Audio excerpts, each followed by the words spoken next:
Hello, friend. Welcome to Science for Sleep. Tonight, we're spending some quiet time with something very old, very simple, and very familiar.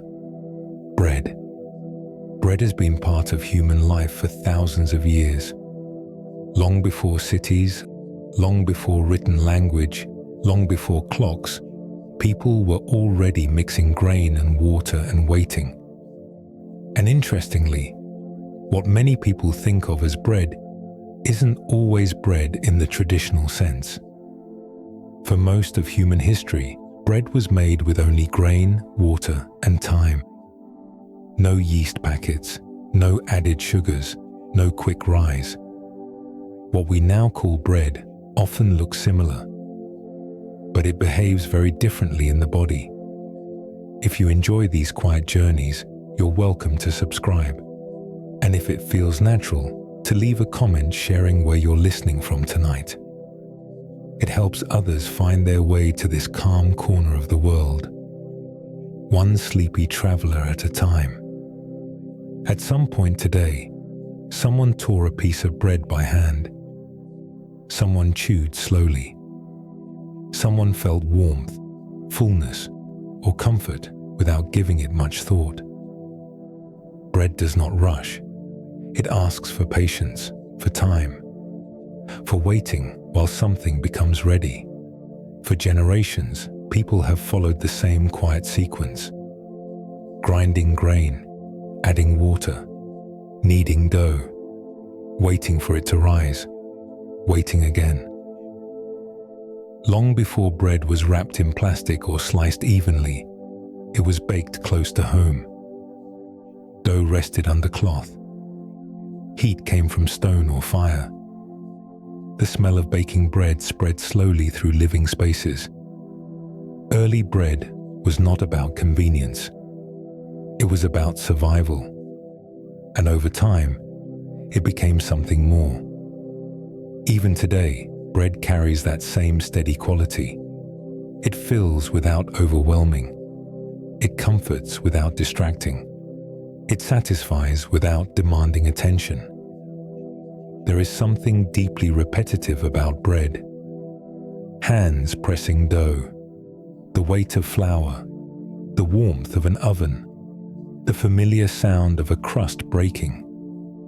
Repetition signals safety to the brain. Predictable actions are performed the same way again and again, reduce uncertainty. Bread has always been a predictable presence in human life. Across cultures, bread became a shared constant. In some places, it was flat and simple. In others, leavened and slow to make. But everywhere, bread marked the rhythm of the day. The chemistry of bread is part of why it feels grounding. Carbohydrates provide steady energy. Warmth and texture engage the senses gently. Chewing itself slows the body. But bread is not only chemistry. It is context. It appears at the same meals, on the same tables, at the same times of day. Those patterns matter. The brain learns them. And over time, it associates bread with stability. Tonight, we are not rushing through facts. We are letting them arrive gently, one at a time, like dough slowly rising. There's nowhere you need to go, nothing you need to prepare. I'm glad you're here. Bread begins with something very simple. Not a recipe, not a brand, but a transformation. At its most basic level, bread is grain that has been broken down, mixed with water, and changed over time. That change is the defining feature. Grain on its own is hard, dry, and difficult to digest. Its nutrients are locked away inside tough outer layers. Grinding grain into flour is the first step in making those nutrients accessible. When flour meets water, something subtle begins. Proteins hydrate, starches absorb moisture. The mixture becomes cohesive. This is dough. Dough is not finished bread. It is potential. What turns dough into bread is time and activity. Sometimes through fermentation, sometimes through heat alone, often through both. Historically, bread was defined less by shape and more by process. Flat or risen, dense or airy, baked on stone or in ash. What mattered was that grain had been transformed into something softer, warmer, and easier to eat. This distinction is important. Many modern foods resemble bread in appearance, but do not behave the same way in the body. They may use refined flours, added sugars, or chemical leavening to mimic structure without time. Traditional bread relied on slower processes: natural fermentation, gradual hydration, heat applied patiently. These processes altered how bread was digested, how energy was released, how fullness was experienced. Bread, in its original sense, was not designed to be fast. It required waiting. Flour itself comes from many grains: wheat, rye, barley, millet, corn.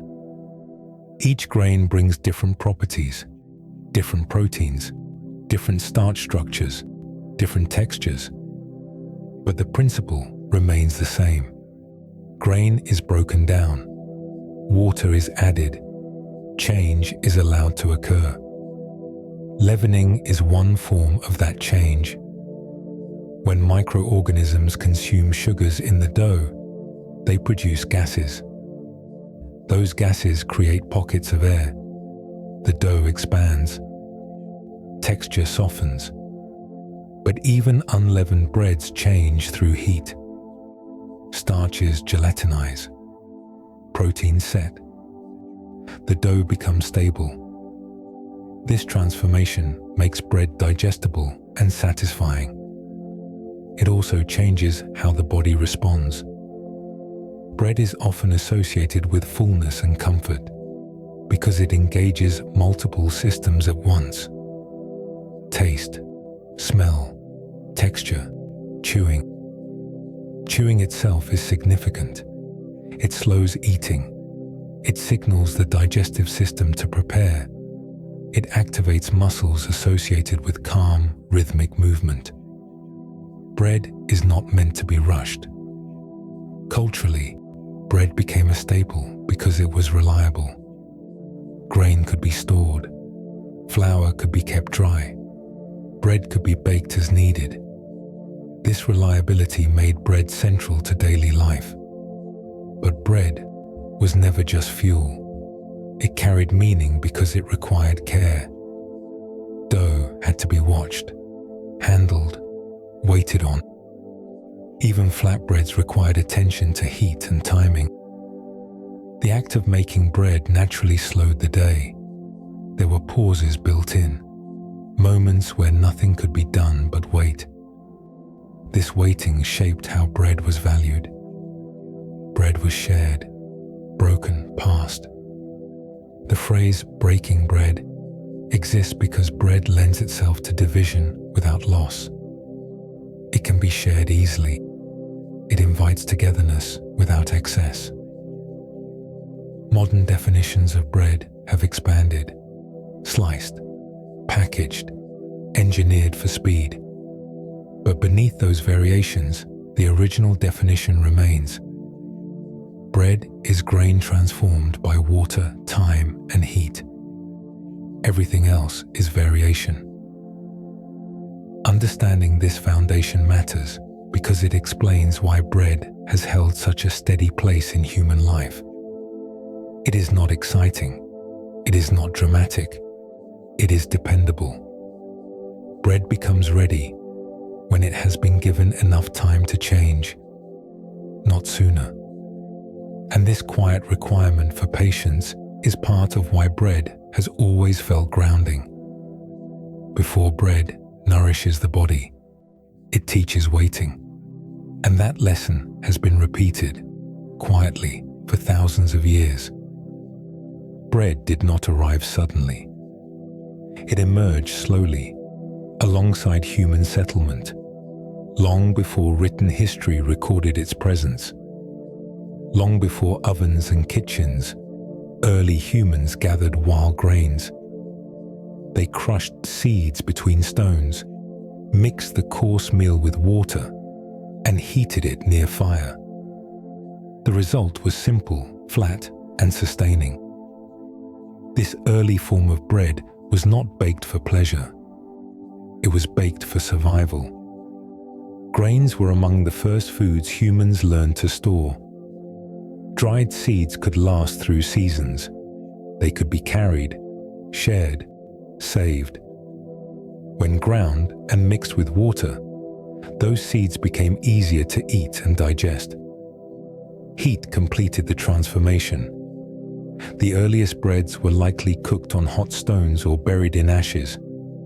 There was no rise, no crust as we know it, only warmth and cohesion. This simplicity made bread reliable. Archaeological evidence suggests that bread-like foods existed before agriculture became widespread. Hunter-gatherer groups likely made early flatbreads using wild grains long before permanent farms were established. In this sense, bread did not follow civilization. It helped create it. The act of grinding grain required tools. Stones were shaped and kept. Grinding took time. This time, investment changed behavior. People began to stay in one place longer. Grain patches were revisited. Locations became familiar. Bread encouraged settlement as agriculture developed. Grain cultivation became more intentional. Wheat and barley were among the first domesticated crops in parts of the Fertile Crescent. Fields replaced wild stands. Harvests became predictable. With predictability came routine. Routine is important. It allows planning. It allows waiting. Bread making fit naturally into this emerging structure. Grain was harvested, stored, ground gradually. Bread could be made daily without exhausting resources. As early communities formed, bread became central to daily meals. It was filling, shareable, easy to portion. Bread also carried symbolic weight. It represented nourishment that came from the land through human effort. Because bread required collective work, it reinforced social bonds. Grain harvesting involved many hands. Grinding often occurred communally. Bread was eaten together. Over time, fermentation appeared. Wild yeasts present in the environment began to interact with dough. Sometimes dough was left too long and changed. It rose. This change was not understood scientifically, but it was observed. Dough left to rest behaved differently than dough cooked immediately. Fermented bread was lighter, easier to chew, often easier to digest. These qualities were noticed and repeated. Fermentation added another layer of waiting to bread making. Dough needed time. Heat alone was not enough. This waiting further shaped daily rhythms. Bread making became something that could not be rushed. It had its own timeline.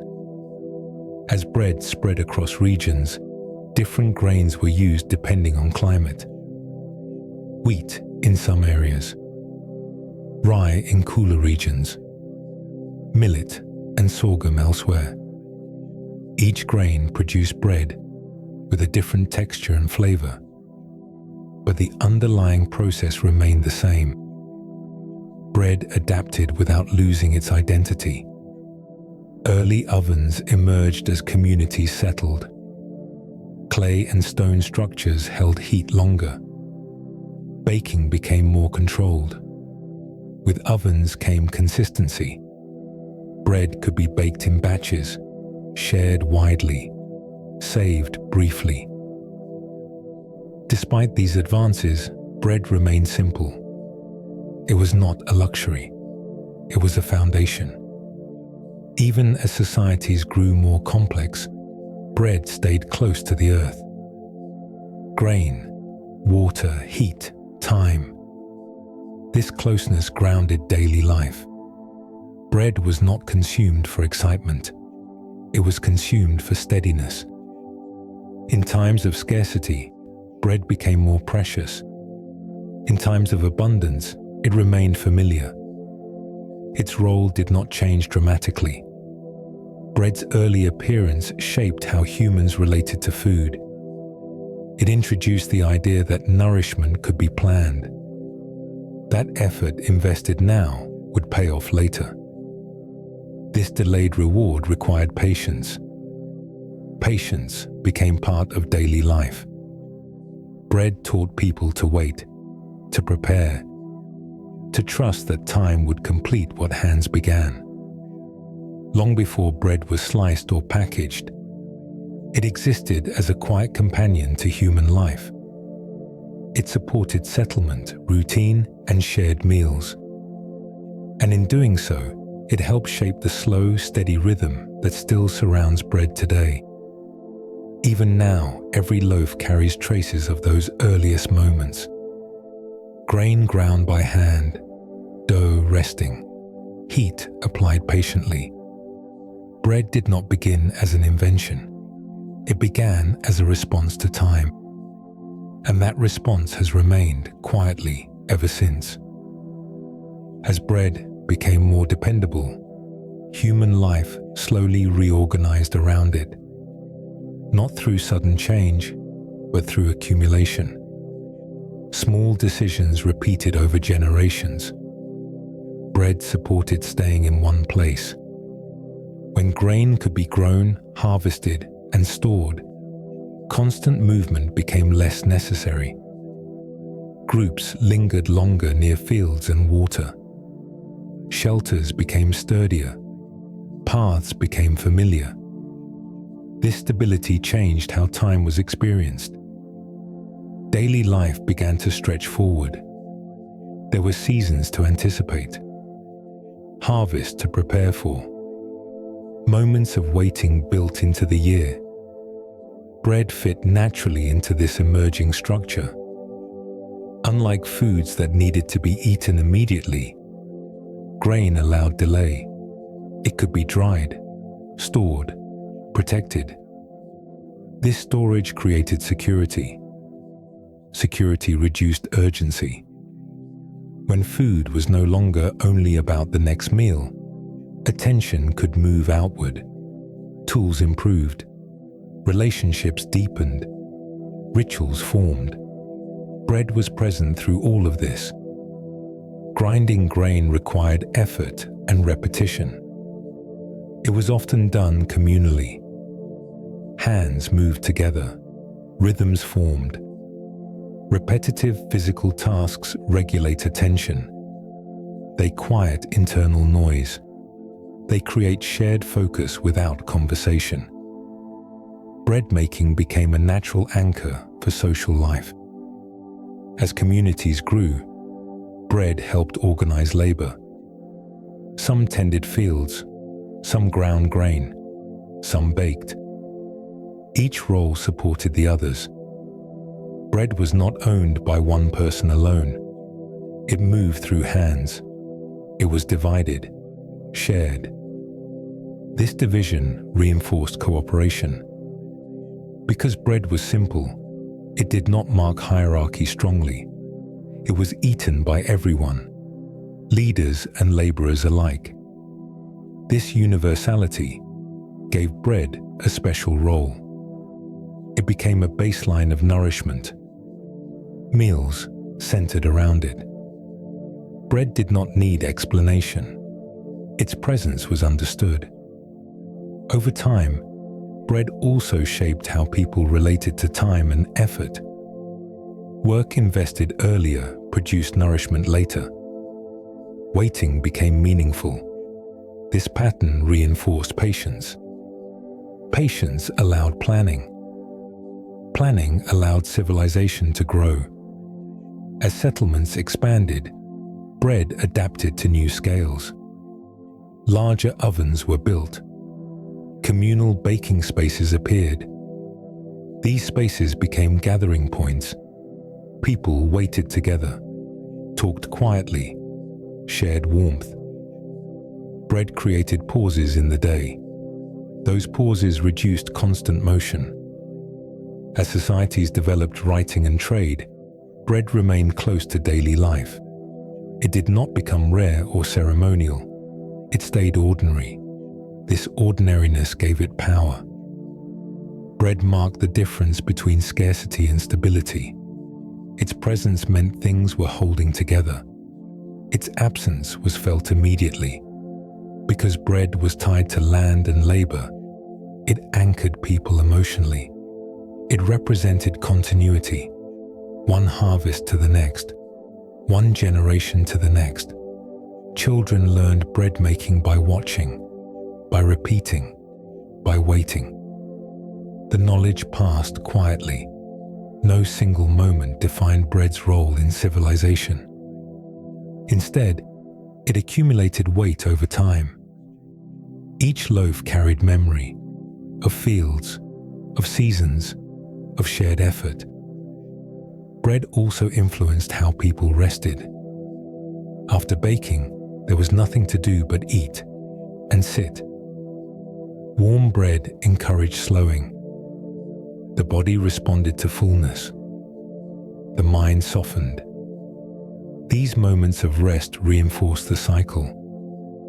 Bread worked with human biology, not against it. Even as civilizations grew more complex, bread remained simple. It did not demand innovation to stay relevant. Its form changed slightly. Its role did not. Bread became a quiet agreement between people and time. Effort would be repaid.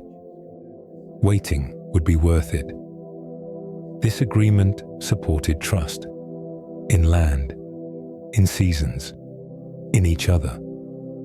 Civilization did not rise because of bread alone, but bread supported the conditions that allowed it to rise slowly. Stability, routine, shared nourishment. And through all of this, bread stayed what it had always been. Grain, water, heat, time. Early human civilization did not rush forward. It unfolded, and bread was there for each step, waiting patiently, filling hands, grounding the mind. As bread became established in early settlements, it did not stay in one place. It moved slowly, following people as they traveled, traded, and adapted to new environments. Bread spread not because it was fashionable, but because it was practical. Grain could be carried over long distances. It did not spoil quickly when kept dry. It could be transformed wherever there was heat and water. This portability allowed bread to move alongside migration. As groups traveled, they brought their grains with them. They carried knowledge as well.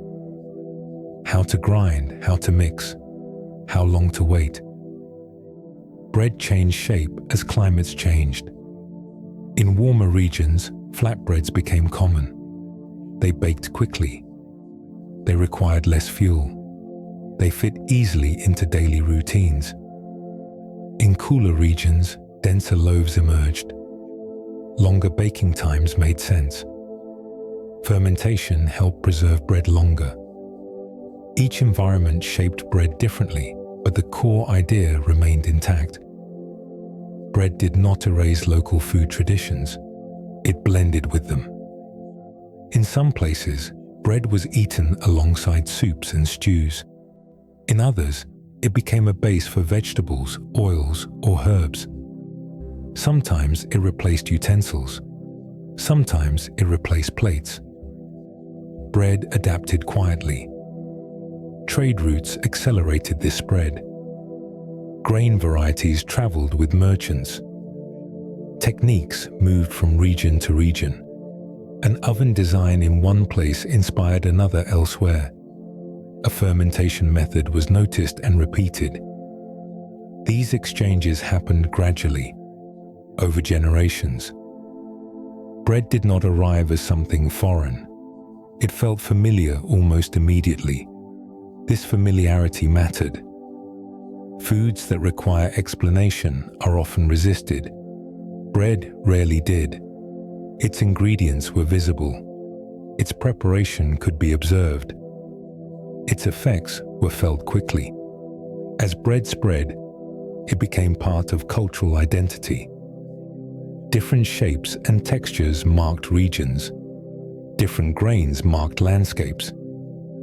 But bread itself remained a shared language. Across cultures, bread often held symbolic meaning. It represented nourishment, hospitality, stability. Offering bread to a guest became a gesture of welcome. Sharing bread became a sign of trust. These meanings did not require formal agreement.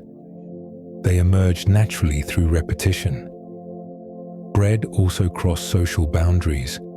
It was eaten by the wealthy and the poor, by farmers and traders, by children and elders. This universality reinforced its importance. Even when other foods were scarce or seasonal, bread often remained available. It filled gaps. It softened hunger. As cities grew, bakeries appeared, not immediately as businesses, but as shared resources. Communal ovens allowed many families to bake. People waited together, talked quietly, watched the fire. These shared spaces reinforced community rhythms. Bread making often followed the same hours each day. Morning baking, evening meals. Time became structured around it. As bread spread further, it encountered new grains. Corn in the Americas, rice in parts of Asia. Each culture adapted the concept of bread to local crops. Even when bread took unfamiliar forms, the process felt recognizable. Grinding, mixing, heating. This recognition allowed bread to settle easily into new places.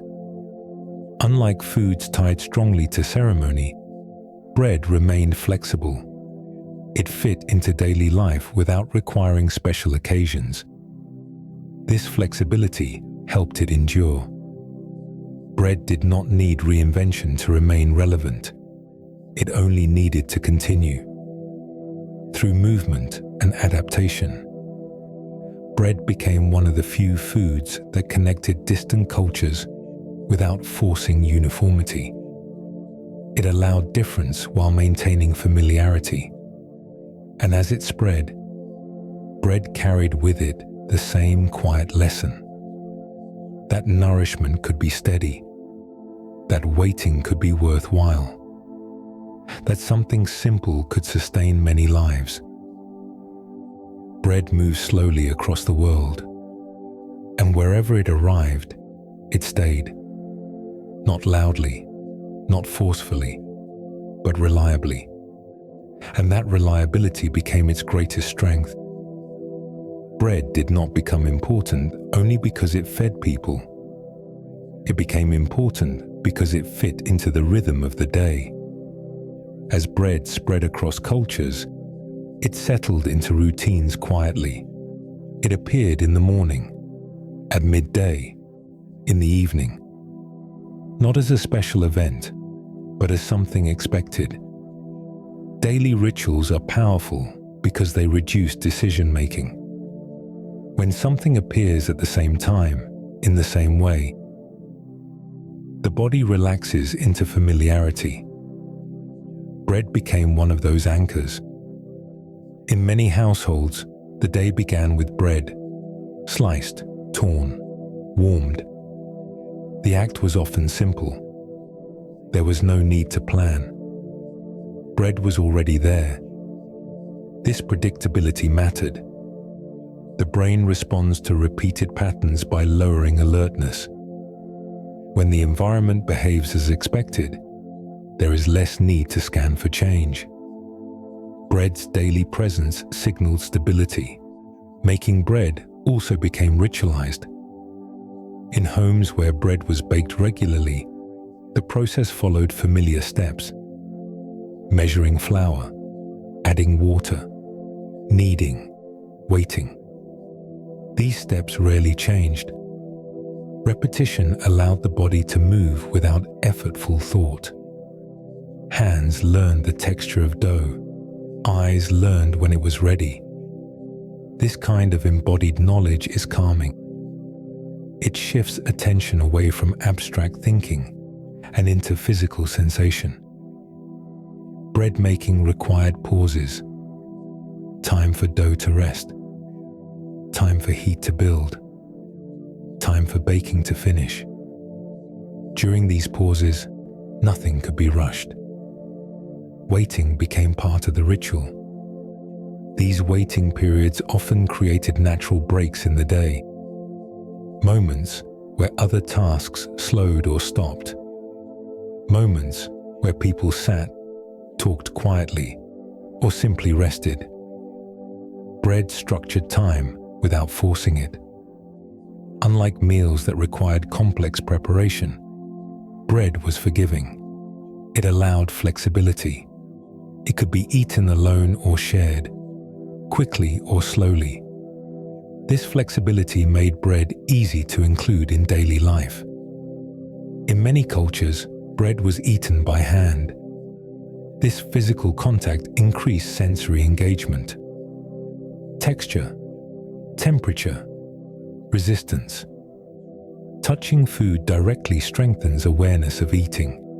It slows consumption. It increases satisfaction. Bread also invited small, repeated actions. Tearing, chewing, swallowing. These actions are rhythmic. They mirror calming bodily patterns. Chewing itself plays a role in regulation. It activates muscles connected to relaxation. It signals safety. Bread's texture encourages chewing. Unlike liquids or soft foods, it requires gentle effort. This effort is not stressful. It is steady. Over time, bread became associated with moments of rest. Meals at home, breaks during work, quiet evenings. The association strengthened through repetition. Bread was rarely consumed in urgency. Even in busy settings, it slowed eating slightly. It filled the stomach gradually. This gradual fullness reduced agitation. Bread also provided a sense of completion to meals. Once bread was eaten, hunger softened. The body settled. This settling reinforced bread's role as a calming presence. Across cultures, bread rituals varied in detail but not in purpose. Morning flatbreads, midday loaves, evening rolls. Each marked time passing. Bread did not demand celebration to be meaningful. Its value came from consistency. Daily rituals are often invisible while they are happening. They only become noticeable when they are absent. Bread's absence is felt quickly. Its presence is often taken for granted. This quiet reliability deepened its role. Bread became something people could count on in uncertain times, in ordinary days. The ritual of bread did not require belief or explanation. It did not ask for attention. It simply repeated. Over generations, these repetitions shaped collective experience. They taught patience. They taught waiting. They taught trust in process. Bread did not need to be exciting to be essential. In daily life, Ritual provides grounding. It gives shape to time. It creates familiarity. Bread fulfilled this role quietly. Each day, somewhere, someone mixed grain and water. Someone waited. Someone baked. The ritual continued, not because it was planned, but because it worked. Bread became part of the day's structure, a gentle constant. And through this steady presence, bread offered something beyond nourishment. It offered rhythm, a slow, reliable rhythm that carried people through days, seasons, and years, one meal at a time. As societies grew larger and more complex, bread continued to adapt quietly. It did not resist change. It absorbed it. The modern world did not replace bread. It reshaped how bread was made, distributed, and understood. As cities expanded, fewer people baked bread at home. Urban life reduced access to grain storage, milling tools, and ovens. Space became limited. Time became structured differently. Bakeries filled this gap. Early bakeries were not conveniences in the modern sense. They were extensions of communal ovens, places where dough could be baked reliably. Bread remained close to daily life. People still walked to buy it, still carried it home by hand, still ate it fresh. As technology advanced, milling became more efficient. Stone mills were replaced by steel rollers. Flour became finer, more uniform. This uniformity changed bread subtly. Finer flour produced lighter loaves. Textures became softer. Crumbs became more consistent. These changes were often welcomed. Bread became easier to chew, easier to portion. Industrialization accelerated this process. Large-scale milling and baking allowed bread to be produced in enormous quantities. Loaves could be baked, cooled, sliced, and packaged rapidly. Bread became widely accessible. This accessibility mattered. Bread had always been a staple, but now it could reach growing populations reliably. Cities depended on it. At the same time, distance between people and the bread-making process increased. Fewer hands touched dough. Fewer people waited for fermentation. Bread arrived finished. This shift changed how bread was perceived. It became something purchased rather than made, something constant rather than variable. Consistency became a priority. Modern bread was designed to look and behave the same every time, to rise predictably, to slice evenly, to last longer. These goals shaped ingredients and processes. Preservation extended shelf life. Refined flours increased uniformity. Commercial yeast shortened waiting time. Bread became faster. This speed reflected broader changes in daily life.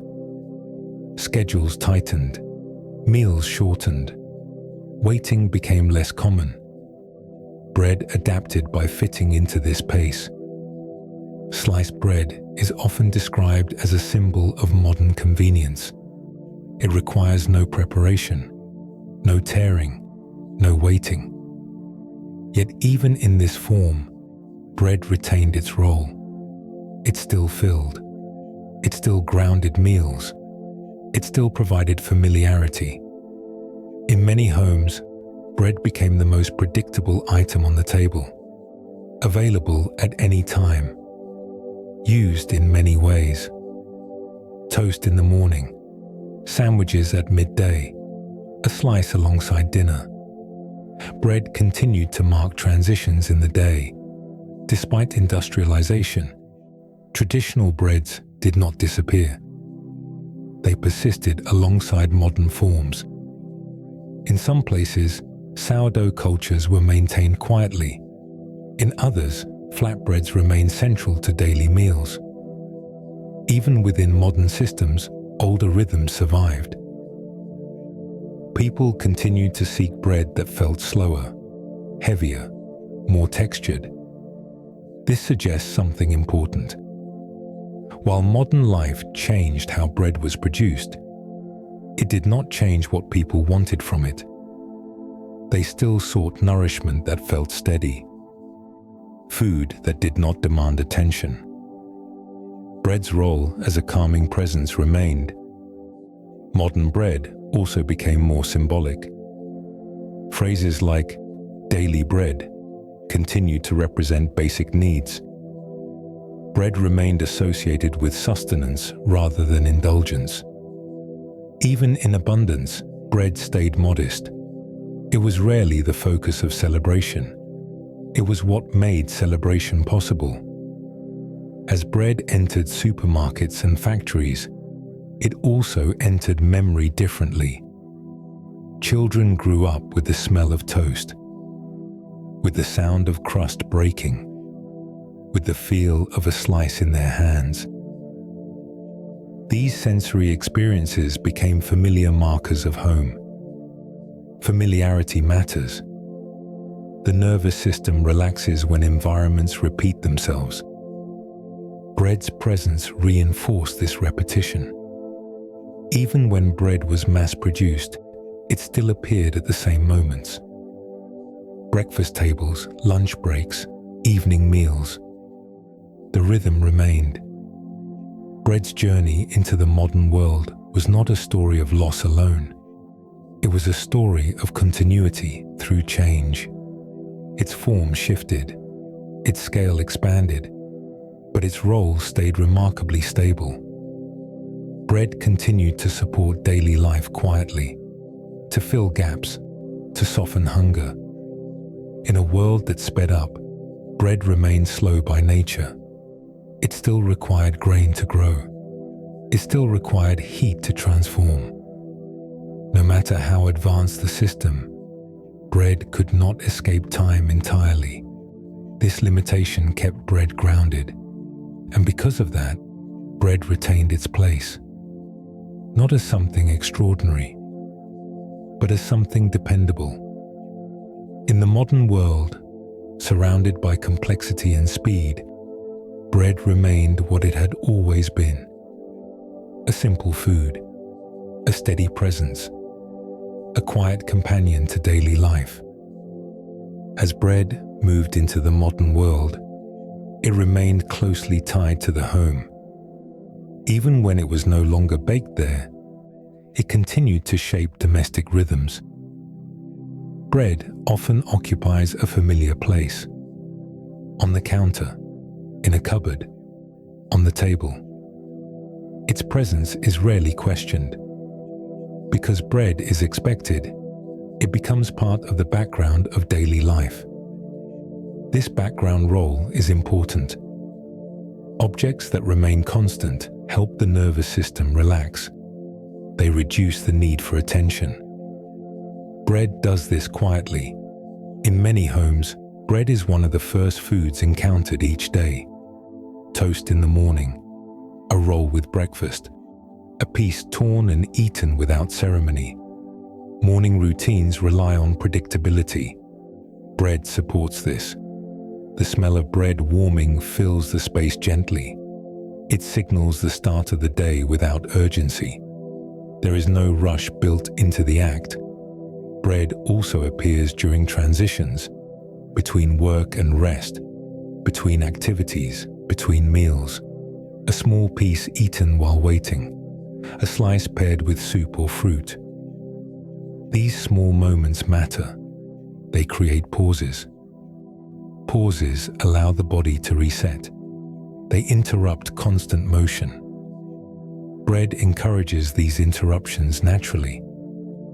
In the home, bread is often shared casually, passed across the table, placed in the center, taken as needed. This casual sharing reduces pressure. There is no need to divide precisely, no need to keep count. Bread adapts to the pace of the household. In quieter homes, bread is eaten slowly, chewed thoughtfully, savored. In busier homes, it still provides grounding. Even when eaten quickly, it fills and steadies. Bread's texture plays a role here. It requires chewing. Chewing slows eating slightly, even under pressure. This small delay can have calming effects. In many households, bread is associated with care. Someone remembered to buy it, to bake it, to put it out. This care is subtle, but meaningful. Bread also connects generations within the home. Children learn how to tear it, how to hold it, how to eat it. These lessons are rarely taught explicitly. They are absorbed through observation. Bread becomes part of embodied memory. In some homes, bread rituals remain strong. Weekly baking, special loaves for certain days, saving the end piece. These practices add texture to time. They mark weeks and seasons. Bread's presence in the home also softens silence. It gives hands something to do, something to hold. Eating bread alone does not feel empty. It feels complete. This is because bread engages the senses without demanding focus.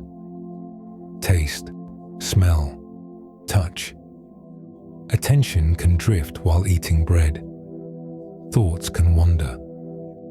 Bread supports this gentle mental state.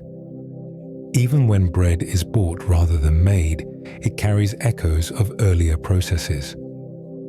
The crust suggests heat. The crumb suggests fermentation. These cues signal familiarity. Familiar sensory cues reduce alertness.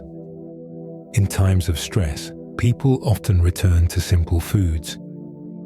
Bread appears frequently during these moments. Toast when appetite is low. Plain bread when nothing else feels right. This return is instinctive. Bread does not challenge the body. It does not overwhelm taste. It offers neutrality. In the home, neutrality is calming. Bread also adapts to many roles. Base, side, snack. This adaptability reduces decision fatigue. Bread fits easily. Over time, bread becomes part of what home feels like. Its smell, its texture, its sound.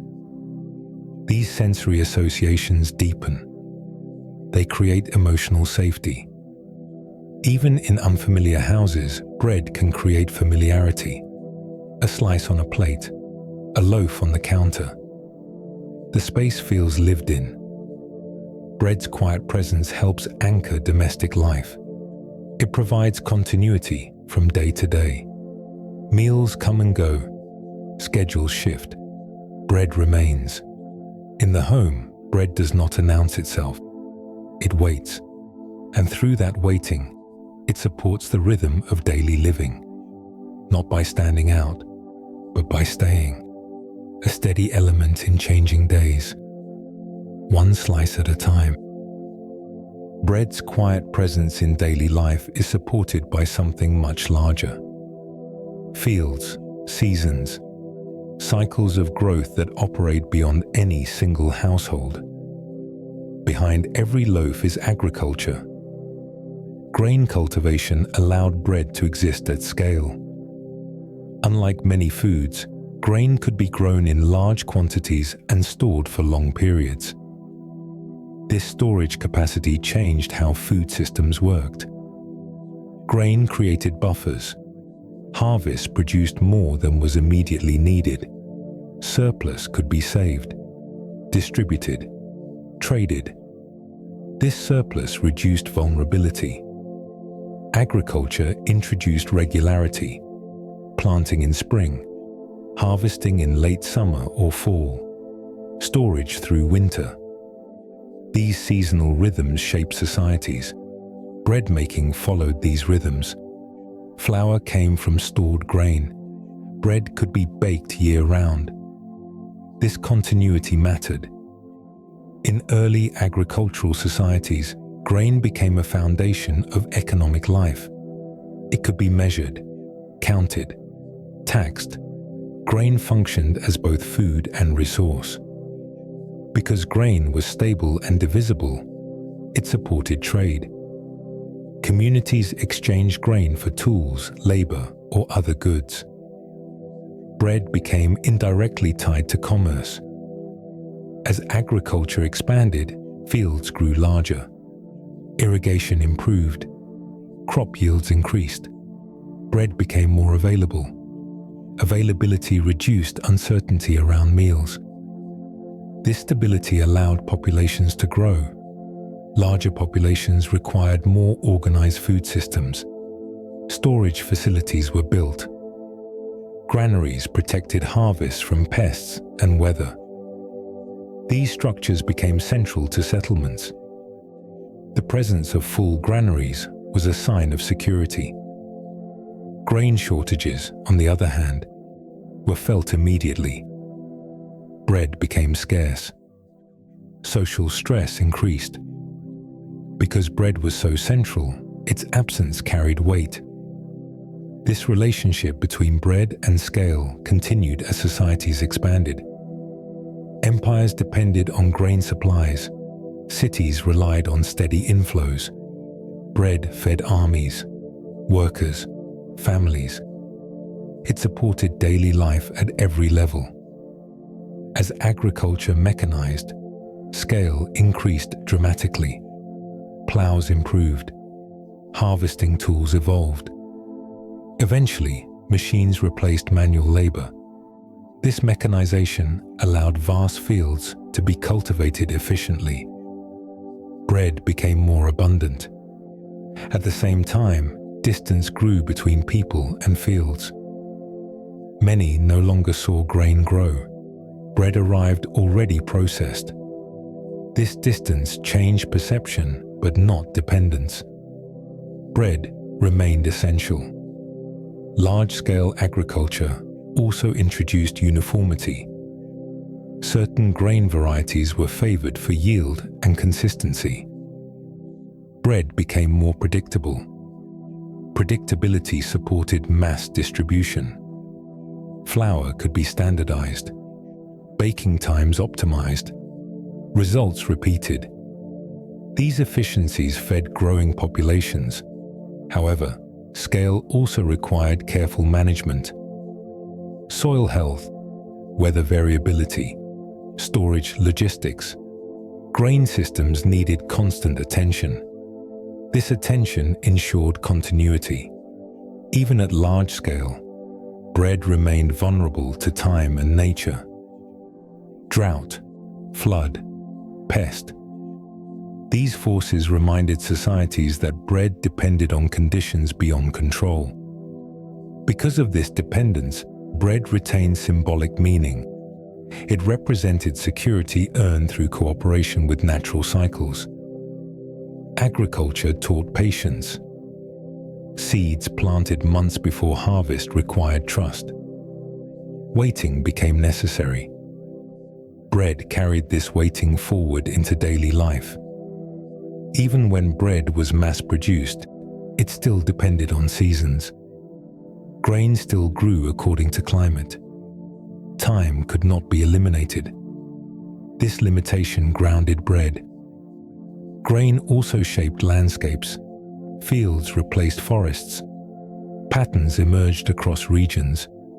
These landscapes became familiar. They reinforced bread's presence in cultural memory. Children grew up surrounded by fields of grain. They associated these views with nourishment. Even those far from fields felt the effect. Bread arrived regularly. Scale did not erase bread's role.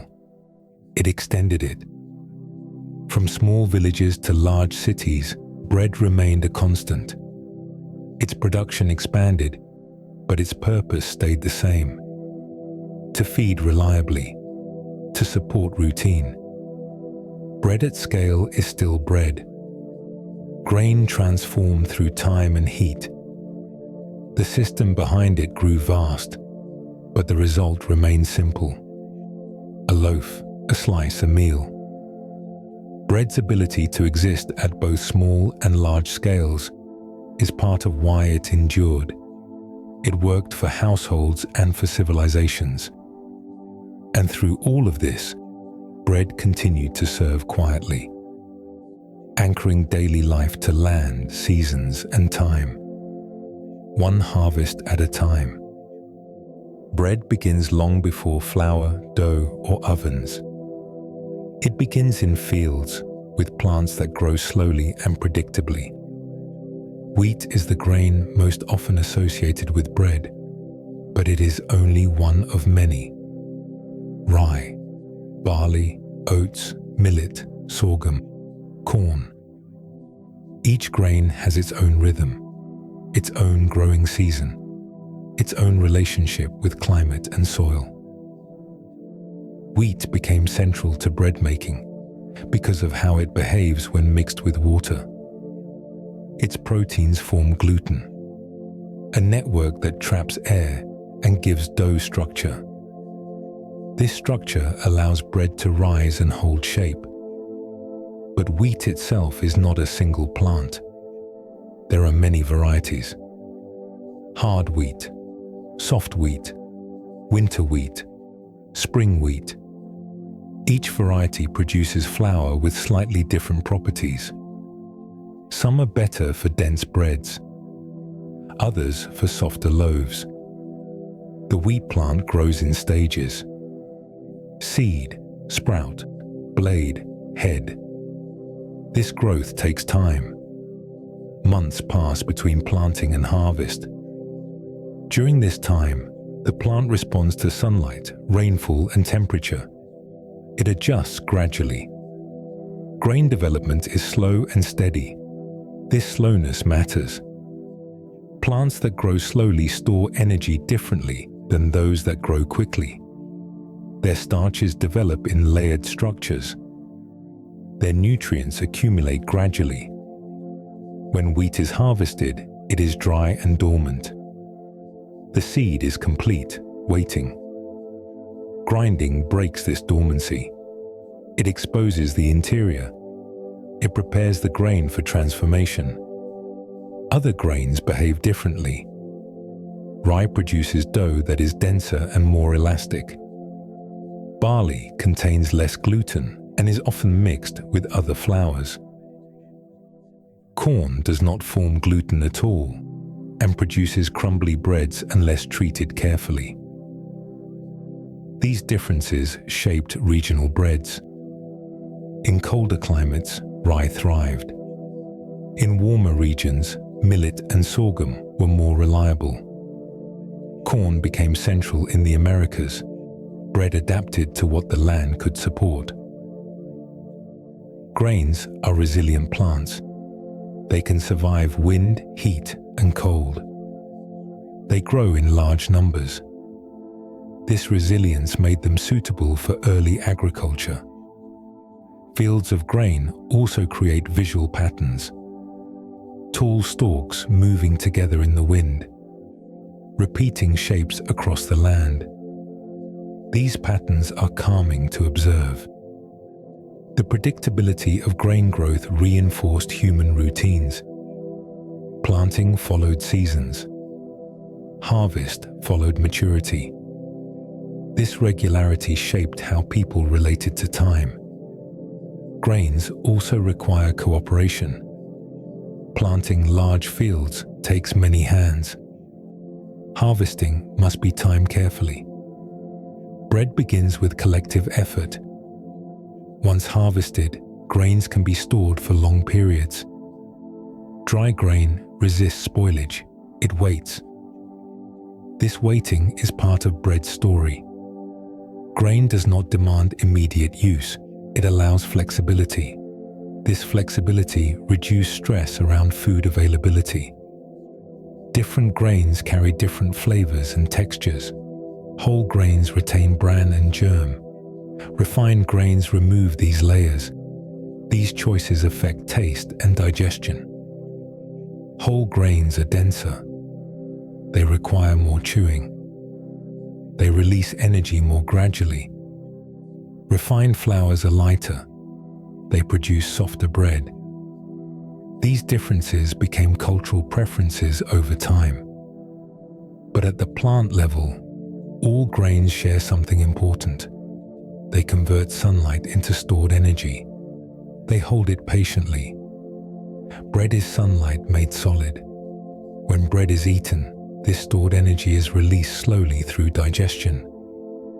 This release supports steadiness rather than spikes. Grains also connect bread to land directly. Soil quality affects yield. Weather affects growth. Bread carries traces of its environment. Even when flour is processed far from the field, the grain's origin remains part of it. The wheat plant does not rush. It grows according to conditions. Bread inherits this pace. Every loaf contains time that cannot be shortened. Months in the field, days in storage, hours in dough. This layered time contributes to bread's grounding effect. When eating bread, the body receives something shaped by patience. The senses respond accordingly. Grains remind us that nourishment is not instantaneous. It is grown, collected, prepared. Bread begins as a plant rooted in soil. It ends as warmth in the hands. Between those two states lies a long, quiet process. And that process continues, season after season, regardless of how bread is finally eaten. The plant grows. The grain waits. Bread becomes possible. Slowly, reliably, as it always has. Bread making is a process defined by sequence rather than speed. Each step follows the last, not because of preference, but because it must. It begins with flour and water. When these two meet, proteins hydrate and starches absorb moisture. The mixture becomes cohesive, sticky, alive with potential. This mixture is dough. At this stage, nothing visible has happened yet. But internally, change has already begun. As dough is mixed and handled, proteins align and form networks. These networks give dough strength and flexibility. They allow it to stretch without breaking. This structure matters later. Once mixed, dough is usually left to rest. This resting period is often quiet and unremarkable. Nothing seems to be happening. But rest is active. During this time, enzymes begin breaking down starches into simpler sugars. These sugars become food for yeast or other microorganisms, if present. Fermentation begins slowly. Yeast consumes sugars and produces gas. That gas becomes trapped in the dough structure. Small pockets of air form. The dough expands. This expansion is gradual. It cannot be forced without consequence. Time determines texture. Dough that is rushed behaves differently than dough that is allowed to rest. It resists shaping. It bakes unevenly. Waiting improves balance. As fermentation continues, flavors develop, acids form, aroma deepens. These changes are subtle but cumulative. Once dough has rested sufficiently, it is shaped, folded, pressed, sometimes divided. Shaping organizes internal structure. It redistributes gas. It prepares dough for its final transformation. Another rest often follows. This second waiting period allows the dough to relax again. Structure stabilizes. Flavor continues to develop.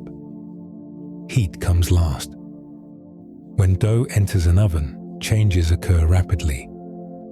gases expand. Moisture turns to steam. The loaf rises quickly one final time.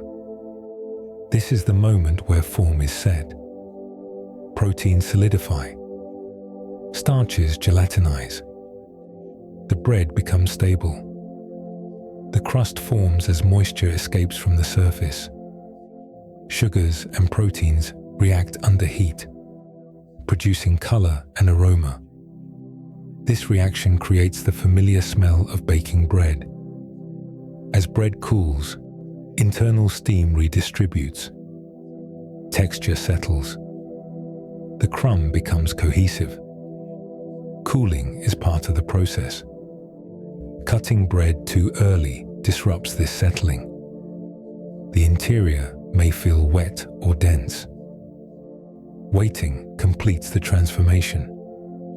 Each stage of bread making depends on time rather than force. Rushing produces imbalance. Waiting produces consistency. This reliance on time gives bread its calming quality. Bread cannot be hurried beyond certain limits. It responds best to patience. Even modern bread making follows these same principles. Machines may assist with mixing or shaping, but fermentation still requires time. Heat still transforms structure. No shortcut replaces waiting entirely. This makes bread different from many processed foods. It retains a relationship with natural processes. Bread making also includes sound. The soft slap of dough, the hush of rising, the crackle of crust cooling. These sounds signal progress. They mark stages without urgency. The process invites attention without demanding it. Watching dough rise is a lesson in restraint. Nothing improves by interference. This restraint carries over into eating. Bread that has been waited on encourages slower consumption. Its texture asks for chewing. Its warmth invites pause. Making bread teaches patience. Eating bread reinforces it. The entire process mirrors natural rhythms. Growth, rest, transformation. These rhythms are familiar to the body. Even when bread is purchased rather than made, its structure carries this history. The loaf reflects time invested elsewhere. That investment is felt, even unconsciously. Bread making is not complicated, but it is precise. Each step exists for a reason. Each pause matters. Grain becomes flour. Flour becomes dough. Dough becomes bread. Not through urgency, but through sequence. This sequence has remained largely unchanged for thousands of years. And because it has not changed, bread continues to feel familiar, predictable, grounding. It is made the same way life itself often unfolds. One step at a time, with waiting in between. And when bread is finally ready, nothing more is required. It has become what it was meant to be, quietly, patiently, in its own time. Flatbreads are among the earliest forms of bread humans ever made. They require very little. Grain, water, heat, no long fermentation, no rising, no waiting beyond a brief rest. This simplicity is part of their endurance. Flatbreads appear in nearly every culture where grain was available. They emerged independently, shaped by local conditions, rather than shared instruction. This parallel development suggests something fundamental. Flatbreads met immediate needs. Early flatbreads were often cooked directly on hot stones or over open fire. They baked quickly. They could be eaten moments after being formed. This speed mattered in early life. Fuel was limited. Time was uncertain. Flatbreads offered nourishment without delay. Despite their simplicity, flatbreads were not crude. They required attention to texture, thickness, and heat. Too thick, and they remained raw inside. Too thin, and they burned. Hands learned these balances through repetition. Flatbreads encouraged tactile awareness. Dough was shaped directly by touch. Pressed, stretched, turned. This physical engagement grounded attention in the present moment. Flatbreads also adapted easily to different grains. Wheat produced soft, pliable breads. Corn created denser textures. Millet and sorghum formed sturdier rounds. Each grain produced a different experience, but the method stayed similar. This adaptability allowed flatbreads to spread widely. Flatbreads became everyday foods. They were eaten fresh, often warm, often shared. They rarely required storage. This immediacy shaped how flatbreads were experienced. They belonged to the moment. In many cultures, flatbreads functioned as utensils, used to scoop, to wrap, to hold other foods. This multifunctional role reduced complexity at meals. One item served many purposes. Flatbreads also encouraged slower eating. Because they were torn by hand, portions were small and repeated. Each bite required a new motion. These repeated actions slowed consumption. Flatbreads often accompanied quiet meals, sitting close to the ground, eating with hands, sharing from common dishes. The environment matched the food. Simple, contained, unhurried. Flatbreads also appeared during travel. They could be made quickly wherever heat was available. They did not require ovens. This portability made them reliable. Even today, flatbreads are often associated with comfort and familiarity. They appear in homes rather than formal settings. They are eaten casually. Their texture encourages tearing rather than cutting. This tactile interaction increases sensory awareness. Flatbreads do not demand focus. They allow attention to drift. The sound of flatbread cooking is subtle. A soft sizzle, a gentle puff, a quiet thump when turned. These sounds are predictable. Predictable sounds calm the nervous system. Flatbreads rarely involve spectacle. They cook quietly. They cool quickly. They fit into daily life without interruption. Because flatbreads require minimal processing, they maintain a close connection to grain. The flavor of the grain remains present. Nothing masks it. This directness contributes to their grounding quality. Flatbreads are also forgiving. Imperfect shapes do not matter. Uneven thickness is acceptable. This forgiveness reduces pressure. Making flatbreads does not require precision tools or measurements. It relies on feel. Feel develops over time. This learning process is gentle. Mistakes are absorbed into the result. Flatbreads reflect a stage of bread making where nourishment and simplicity align closely. They are not refined. They are not elaborate. They are sufficient. Across cultures, flatbreads often mark ordinary meals rather than celebrations. They support daily eating without drawing attention to themselves. This ordinariness is important. Foods that remain ordinary often become the most comforting. Flatbreads have remained unchanged for long periods because they do not need improvement. They fulfill their role fully. Grain, water, heat, nothing extra. Flatbreads remind us that bread does not need complexity to be grounding. Sometimes the simplest forms carry the deepest familiarity. They arrive quickly, they leave quietly, and in between, they provide warmth, texture, and steadiness, as they always have.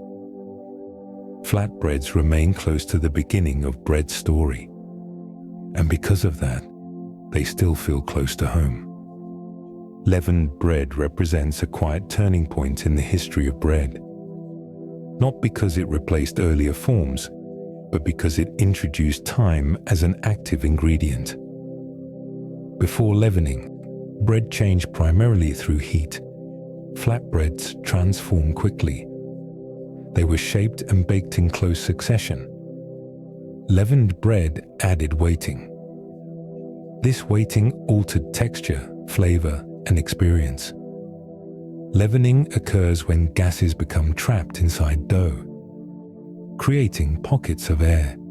These pockets expand during baking, producing a lighter structure.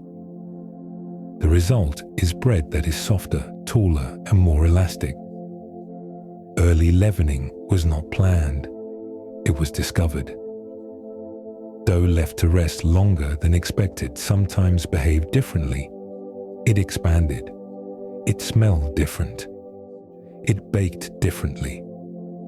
This change was noticed. People observed that dough which had sat overnight often produced bread that was easier to chew and more filling. The process was repeated, refined, and eventually relied upon. Leavened. Bread did not appear everywhere at once. It emerged gradually in regions where environmental conditions allowed it. Warm temperatures, ambient yeast, time to wait. Flatbreads continued alongside it. Leavened bread was not immediately superior. It required more care, more patience, more attention. But it offered something new. The texture of leavened bread changed how it was eaten. It could be sliced rather than torn. It held spreads and fillings differently. It felt softer in the mouth.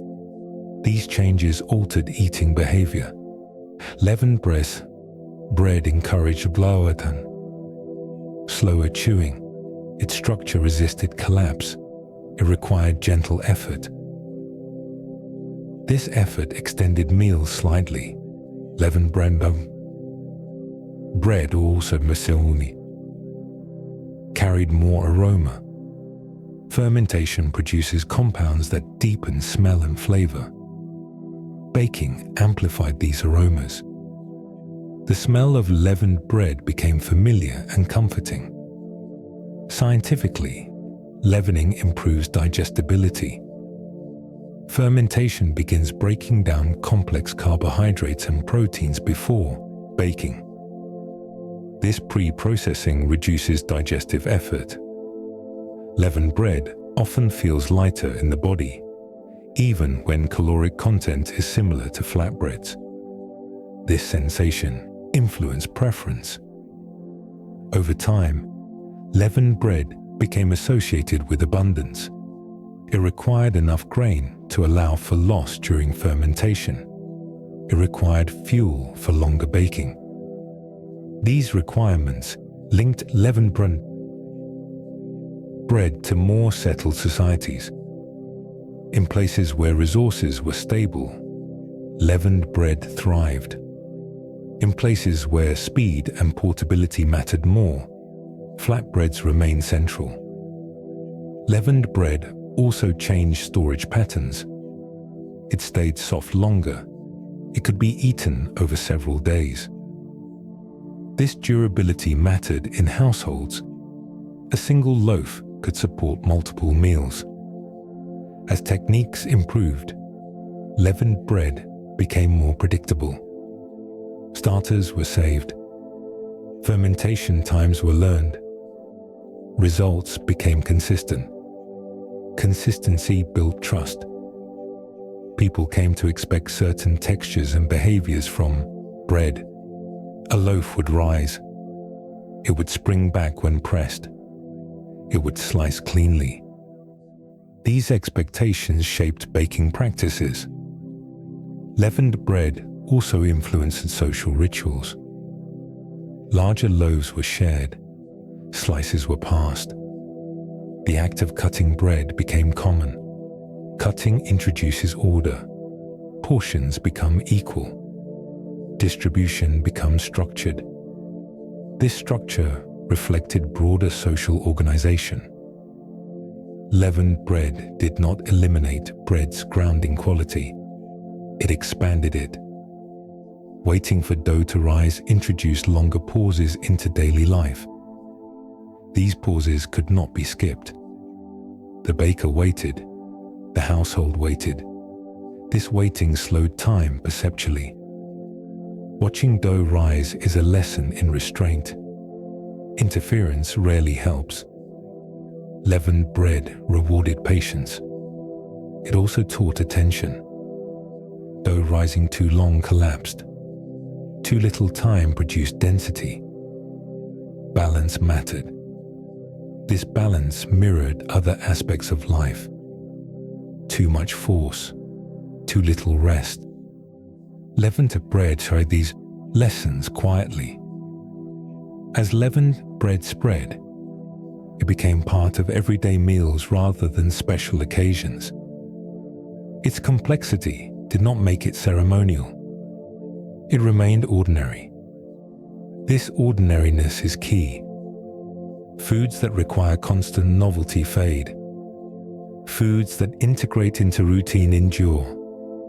Leavened bread endured. Even today, most bread eaten around the world is leavened. Its texture has become familiar, expected. Yet beneath this familiarity lies a simple truth. Leavened bread exists because someone waited, because grain was mixed with water and allowed to change, because time was respected. Leavening did not make bread faster or more efficient. It made it more patient, and that patience remains part of every loaf. Air held gently in dough. Structure formed slowly. Heat applied carefully. Leavened bread reminds us that lightness often comes from waiting rather than force. It rises not because it is pushed, but because it is allowed to expand. And in that quiet expansion, bread becomes something new. Not hurried, not rushed. Just ready when the time is right. Sourdough is one of the oldest and slowest forms of leavened bread. It relies on time, environment, and patience rather than added ingredients. Unlike modern breads that use packaged yeast, sourdough depends on wild microorganisms. Yeasts and bacteria naturally present in flour and air, settle into the dough. They form a living culture. This culture changes slowly. A sourdough starter is created by mixing flour and water and allowing it to rest. At first, nothing appears to happen. Then subtle signs emerge. Small bubbles, a faint aroma, gentle expansion. These signs indicate microbial activity. Wild yeasts consume sugars and release gas. Lactic acid bacteria produce acids that influence flavor and structure. Together, they transform dough gradually. This transformation cannot be rushed. Sourdough fermentation often takes many hours, sometimes days. The dough rises slowly. Flavor deepens over time. This slowness shapes the experience of sourdough. Historically, sourdough was the default form, of leavened bread. Before commercial yeast existed, all leavened bread relied on wild fermentation. Bakers maintained starters across generations. Starters were cared for like living things, fed regularly, protected from extremes. This care created continuity. A sourdough starter carries traces of its environment. Local microorganisms influence flavor and behavior. Two starters, even with identical ingredients, behave differently. This variability makes sourdough unique. Because sourdough relies on natural fermentation, it reflects time and place. Temperature affects activity. Humidity influences texture. Bakers learn to observe rather than control. This observation fosters patience. Sourdough bread behaves differently in the body compared to faster breads. Long fermentation breaks down complex carbohydrates more thoroughly. This can lead to slower digestion and steadier energy release. Acids produced during fermentation also affect how starches are absorbed. For many people, sourdough feels gentler. Texture also plays a role. Sourdough loaves often have a firm crust and open crumb. Chewing requires time and attention. This slows eating. Slower eating supports satiety. The flavor of sourdough is subtle rather than sharp. Mild tanginess balances grain sweetness. Aromas develop gradually during baking. These qualities contribute to a calming eating experience. Sourdough bread often resists uniformity. No two loaves are exactly the same. Variations are expected. This unpredictability encourages acceptance. Baking sourdough requires flexibility. Dough may rise faster one day and slower the next. The baker adapts. This adaptability mirrors natural rhythms. Waiting is central to sourdough. Waiting for the starter to become active. Waiting for dough to ferment. Waiting for baking to finish. Waiting for bread to cool. Each stage reinforces patience. The act of waiting shifts attention away from urgency. It invites observation instead. This mental shift contributes to sourdough's grounding quality. Historically, sourdough played a role in communities where bread was baked infrequently. Large loaves were made to last several days. Sourdough's acidity helped preserve freshness. This durability mattered. In colder climates, sourdough thrived. Lower temperatures slowed fermentation, extending timing naturally. Long winters favored breads that kept well. Sourdough adapted to these conditions. As commercial yeast became widespread, sourdough declined in many regions. Faster methods fit faster lives. Uniform results became desirable. Yet sourdough never disappeared completely. It persisted quietly. In small bakeries, in family traditions, in places where time was valued. In recent years, sourdough has returned to attention, not as novelty, but as familiarity rediscovered. People seek slower processes. This renewed interest reflects a desire for foods that align with natural timing. Sourdough offers that alignment. Scientifically, sourdough fermentation increases mineral availability. Acids reduce compounds that inhibit absorption. Nutrients become more accessible. These effects support steadiness rather than stimulation. Sourdough does not aim to energize quickly. It nourishes gradually. The process of making sourdough often becomes a ritual. Feeding the starter, watching it change, listening to subtle cues. These actions are repetitive and calming. They ground attention in the present moment. Even for those who do not bake, sourdough carries the imprint of these processes. The loaf reflects time invested elsewhere.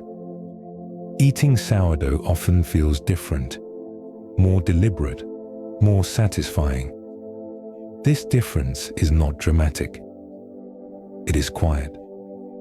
Sourdough represents bread at its most patient.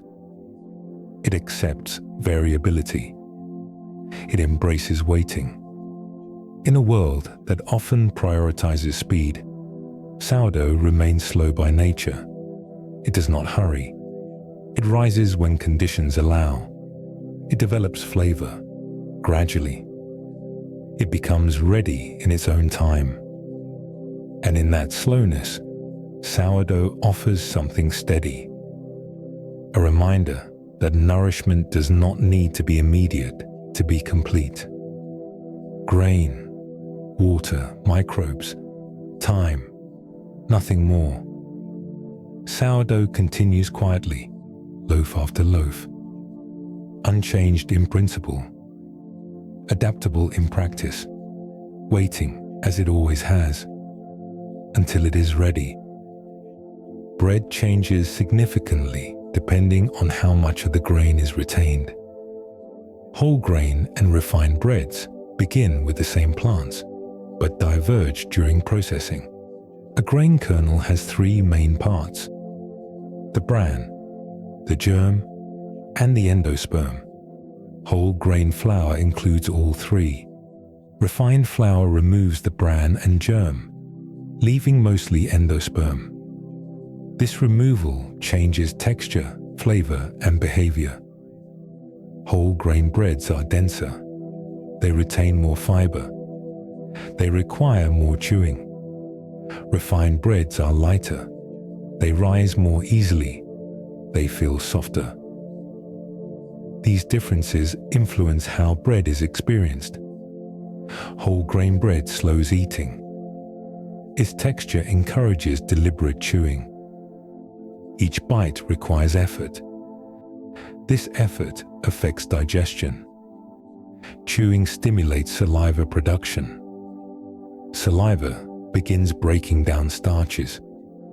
This prepares the digestive system gradually. Whole grains also release energy more slowly. Fiber slows carbohydrate absorption. Blood sugar rises more steadily. This steadiness contributes to sustained fullness. Refined breads behave differently. Their starches are more accessible. Energy is released more quickly. This does not make refined bread harmful by nature. It makes it different. Different breads suit different moments. Historically, whole grain bread was common because refining was labor-intensive. Stone milling retained most of the grain by default. Flour was coarse. Refined flour became more widespread with industrial milling. Steel rollers separated bran and germ efficiently. Flour became finer. This fineness allowed lighter bread. Lighter bread was often preferred. It was easier to chew. It felt less heavy. Cultural preferences shifted. White bread became associated with refinement and status in some regions. Whole grain bread became associated with necessity. These associations changed over time. Today, preferences are influenced by both taste and awareness. Whole grain breads retain more of the grain's natural flavor: nutty, earthy, complex. Refined breads are more neutral. They adapt easily to spreads and fillings. Texture also differs after baking. Whole grain bread often has a firmer crumb. Refined bread has a softer interior. These textures influence satisfaction. From a scientific perspective, Whole grain bread provides more micronutrients. The germ contains vitamins and fats. The bran contains minerals. Refining removes many of these components. However, refined flour is often enriched. Nutrients are added back. This enrichment changes nutritional profiles. The body responds to whole grain and refined bread differently. Whole grains engage digestion over a longer period. Refined grains move through more quickly. Neither response is inherently stimulating. Both can be grounding when eaten mindfully. Whole grain bread often feels more filling per slice. Refined bread allows for larger portions without heaviness. This difference influences meal structure. In quiet meals, whole grain bread may encourage slower pacing. In faster meals, refined bread may feel easier. These patterns matter. The choice between whole grain and refined bread often reflects context rather than correctness. Whole grain bread aligns with long, unhurried meals. Refined bread aligns with simplicity and convenience. Both have existed for centuries. The distinction also affects storage. Whole grain breads spoil more quickly due to oils in the germ. Refined breads last longer. This durability influenced adoption. Households valued bread that kept well. Over time, refined bread became common in urban settings. Whole grain bread persisted in rural areas. These patterns shaped cultural memory. Today, many people return to whole grain bread seeking texture and depth. Others prefer refined bread for its softness. Neither choice disrupts bread's role as a calming food. Bread's grounding quality comes from repetition and familiarity, not from specific grain parts. Whole grain bread reminds the body of chewing and patience. Refined bread offers softness and ease. Both support nourishment. The nervous system responds less to ingredients than to context. Warmth, texture, predictability. Whole grain and refined breads both provide these cues. When eaten slowly, both can support calm. The debate between whole grain and refined bread often misses this point. Bread is not meant to stimulate. It is meant to sustain. The form it takes influences texture and timing, but not its fundamental role. Bread remains grain transformed through time and heat. Whether whole or refined, it arrives with the same quiet intention: to fill, to steady, to support, and in doing so, to remain familiar across changing preferences and generations. Bread adapts, but its purpose stays the same: a reliable presence, one slice at a time. Bread feels simple when it is eaten, but its behavior is shaped by a quiet network of chemical changes. These changes occur slowly and predictably, contributing to bread's grounding quality. At the center of bread chemistry are carbohydrates. Grain starches make up most of the flour. When flour is mixed with water, these starches absorb moisture and swell. This hydration changes texture immediately. As dough rests, enzymes begin breaking down starch molecules into smaller sugars. These sugars feed microorganisms during fermentation or contribute directly to browning during baking. This breakdown is gradual. Proteins in flour also change. When hydrated and mixed, they form networks that give dough strength and elasticity. This structure allows bread to trap gases and hold shape. Heat triggers further transformation. As dough bakes, starches gelatinize. They absorb water fully and set into a stable form. Proteins coagulate, locking the bread's structure in place. These changes are irreversible. Once bread cools, its internal chemistry stabilizes. Fermentation introduces additional chemical processes. Yeast converts sugars into carbon dioxide and alcohol. Bacteria produce acids.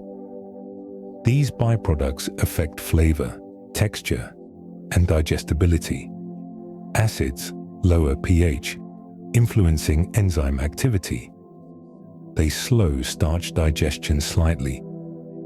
This slowing contributes to steadier energy release. Bread also contains small amounts of fats from the grain germ. These fats influence mouthfeel and aroma. During baking, sugars and proteins undergo browning reactions. These reactions produce complex aromas associated with baked bread. The smell of bread is not a single compound. It is a blend of many volatile molecules. These aromas activate sensory pathways linked to memory and comfort. Chemically, bread also interacts with moisture after baking. As bread cools, water redistributes within the crumb. Over time, starches realign and firm. This process is known as staling. Staling is not spoilage, it is structural change. Staling occurs slowly and predictably. This predictability contributes to bread's familiarity. Bread chemistry also explains why reheating can restore softness. Heat disrupts starch alignment temporarily. Moisture redistributes again. These changes are gentle. Bread chemistry does not produce sharp sensory spikes. It unfolds gradually. This gradual unfolding influences how bread feels in the body. Digestion begins in the mouth. Enzymes in saliva start breaking down starches during chewing. This early digestion slows absorption. Bread's texture encourages chewing. Chewing stimulates digestive signaling. It prepares the stomach and intestines. This preparation reduces stress on the system. Bread chemistry also interacts with temperature. Warm bread releases aromas more readily. These aromas signal nourishment. Signals of nourishment reduce vigilance. The body recognizes familiar chemical cues. Unlike foods designed to stimulate, bread's chemistry supports steadiness. It does not trigger rapid changes in energy or mood when eaten in typical portions. Instead, it supports gradual satisfaction. Bread chemistry also influences satiety. Fiber content, protein networks, and moisture retention all play roles. Whole grain breads increase fiber. Refined breads alter structure. These variations affect how long fullness lasts. But the underlying chemical principles remain the same. Bread's chemistry is cooperative rather than aggressive. It works with digestive processes. This cooperation is part of why bread feels calming. The body does not need to respond quickly. It can process at a comfortable pace.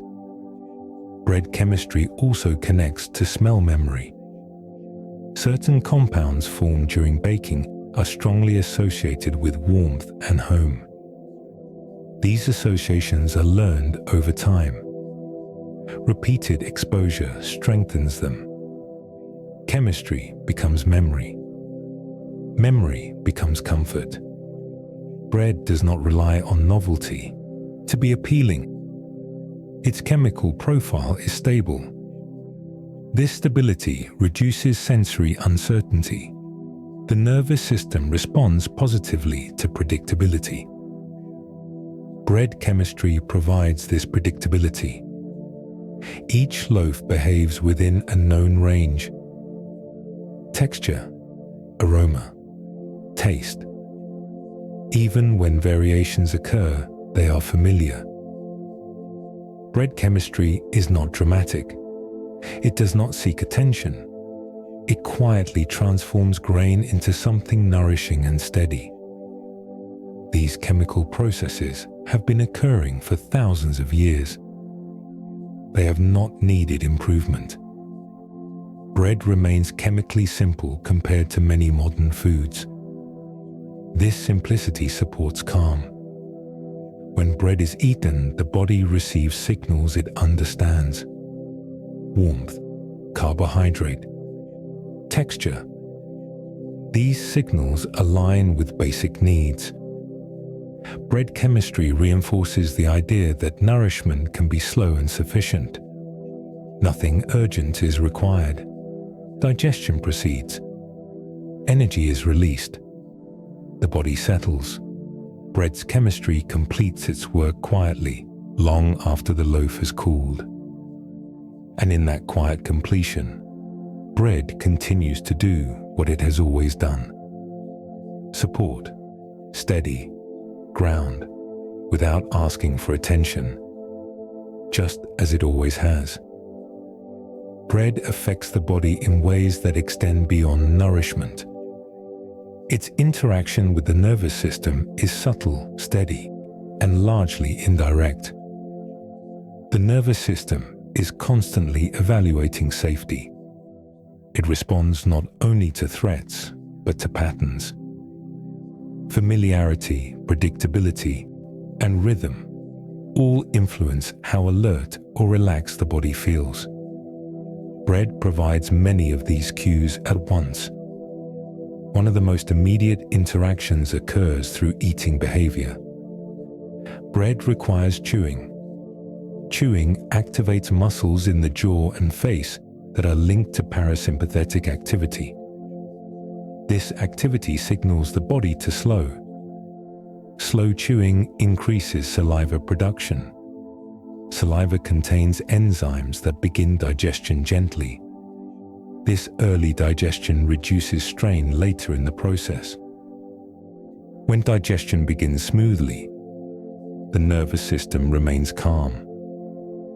Bread also tends to be eaten in stable environments. At tables, in kitchens, at familiar times of day. These contexts matter. The nervous system learns to associate certain foods with certain settings. Bread is often linked to home, routine, and rest. These associations reduce vigilance. Warmth also plays a role. Bread is often eaten warm or at room temperature. Warm foods activate sensory receptors associated with comfort. This warmth signals safety. The nervous system responds by lowering alertness slightly. Muscle tension decreases. Breathing deepens. Bread's texture further supports this response. It is firm enough to require effort, but soft enough to feel manageable. This balance engages the body without overstimulation. Eating bread rarely demands focused attention. It allows the mind to wander gently. This wandering is not distraction, it is rest. From a physiological perspective, bread provides carbohydrates that influence neurotransmitter balance indirectly. Carbohydrates support steady glucose availability. This steadiness prevents sharp fluctuations. Sharp fluctuations can trigger stress responses. Bread's gradual energy release avoids this pattern. Fermented breads add another layer. Long fermentation can influence gut bacteria. The gut communicates with the nervous system through neural and chemical pathways. A stable gut environment supports stable mood. This connection is slow and cumulative. Bread does not act as a stimulant. It does not provoke immediate changes. Instead, it supports baseline regulation. The nervous system prefers predictability. Bread offers that. Meals that include bread tend to feel complete. Completion signals reduce anxiety around scarcity. The body recognizes fullness as safety. This recognition allows relaxation. Bread is also often shared. Shared eating activates social safety mechanisms. Even when eaten alone, bread carries associations of shared meals. These memories influence emotional state. Bread's presence can evoke feelings of belonging without requiring interaction. This is important for regulation. Foods that demand attention or novelty can increase alertness. Bread does not. It is expected. Expectation reduces cognitive load. The nervous system does less work. Sound plays a role as well. The quiet tearing of bread, the soft crunch of crust. These sounds are predictable and low in volume. Predictable sounds calm rather than alert. Bread also supports regular meal timing. Regular timing entrains circadian rhythms. Consistent meals reinforce daily structure. Structure supports nervous system stability. When the body knows when nourishment will arrive, stress decreases. Bread has long filled this role. Historically, bread was eaten at similar times each day: morning, midday, evening. This regularity reinforced daily rhythm. The nervous system adapted to it. Even today, bread often appears at these same points. Toast in the morning, sandwiches at midday, bread alongside dinner. The pattern persists. Bread also influences posture. Eating bread often involves sitting, resting elbows, leaning forward slightly. These postures signal non-threat. They contrast with the upright, tense posture of alert activity. The act of sitting and eating slows heart rate. Bread supports this slowing by being easy to handle and consume. There is no rush. Even in busy environments, bread slows the pace slightly. This small slowing accumulates. Over time, repeated exposure to calming cues trains the nervous system. Bread becomes a signal that things are stable, that nourishment is available, that the body can relax. This training happens quietly, without conscious awareness. Bread does not announce its effect, it allows it. The relationship between bread and the nervous system is built on repetition rather than intensity. Small effects repeated many times, over days, over years. These repetitions matter. They shape baseline tone. Bread supports a nervous system that does not need to be on guard. It aligns with safety, warmth, and familiarity. This alignment explains why bread is often chosen during stress. It does not challenge the body. It reassures it. Bread's effect on the nervous system is not dramatic. It does not change state quickly. It sustains calm. And in that sustained calm, the body finds balance. Not through stimulation, but through steadiness. Bread does not push the nervous system toward action. It invites it toward rest. Gently, reliably. One meal at a time. Bread engages the senses in a way that is steady rather than overwhelming. It does not arrive suddenly. It unfolds. Before bread is tasted, it is often smelled. The aroma of baking bread travels slowly through space. It is warm, rounded, familiar. Unlike sharp or artificial scents, the smell of bread spreads gently. It does not demand attention. It invites it. This scent signals nourishment before eating begins. The body prepares quietly. When bread is held, temperature is felt first. Warmth in the hands. Softness or firmness under the fingers. Touch grounds attention in the present moment. Bread surface offers subtle variation. A smooth crust, a rough edge, a yielding crumb. These textures are predictable. They do not surprise. Predictable textures reduce sensory vigilance. Tearing bread creates a small physical action, resistance followed by release.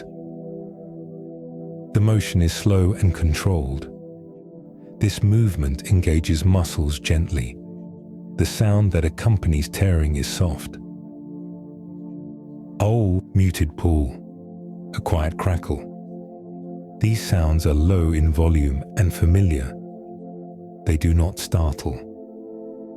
When bread is brought to the mouth, texture becomes more complex. Crust gives way. Crumb compresses.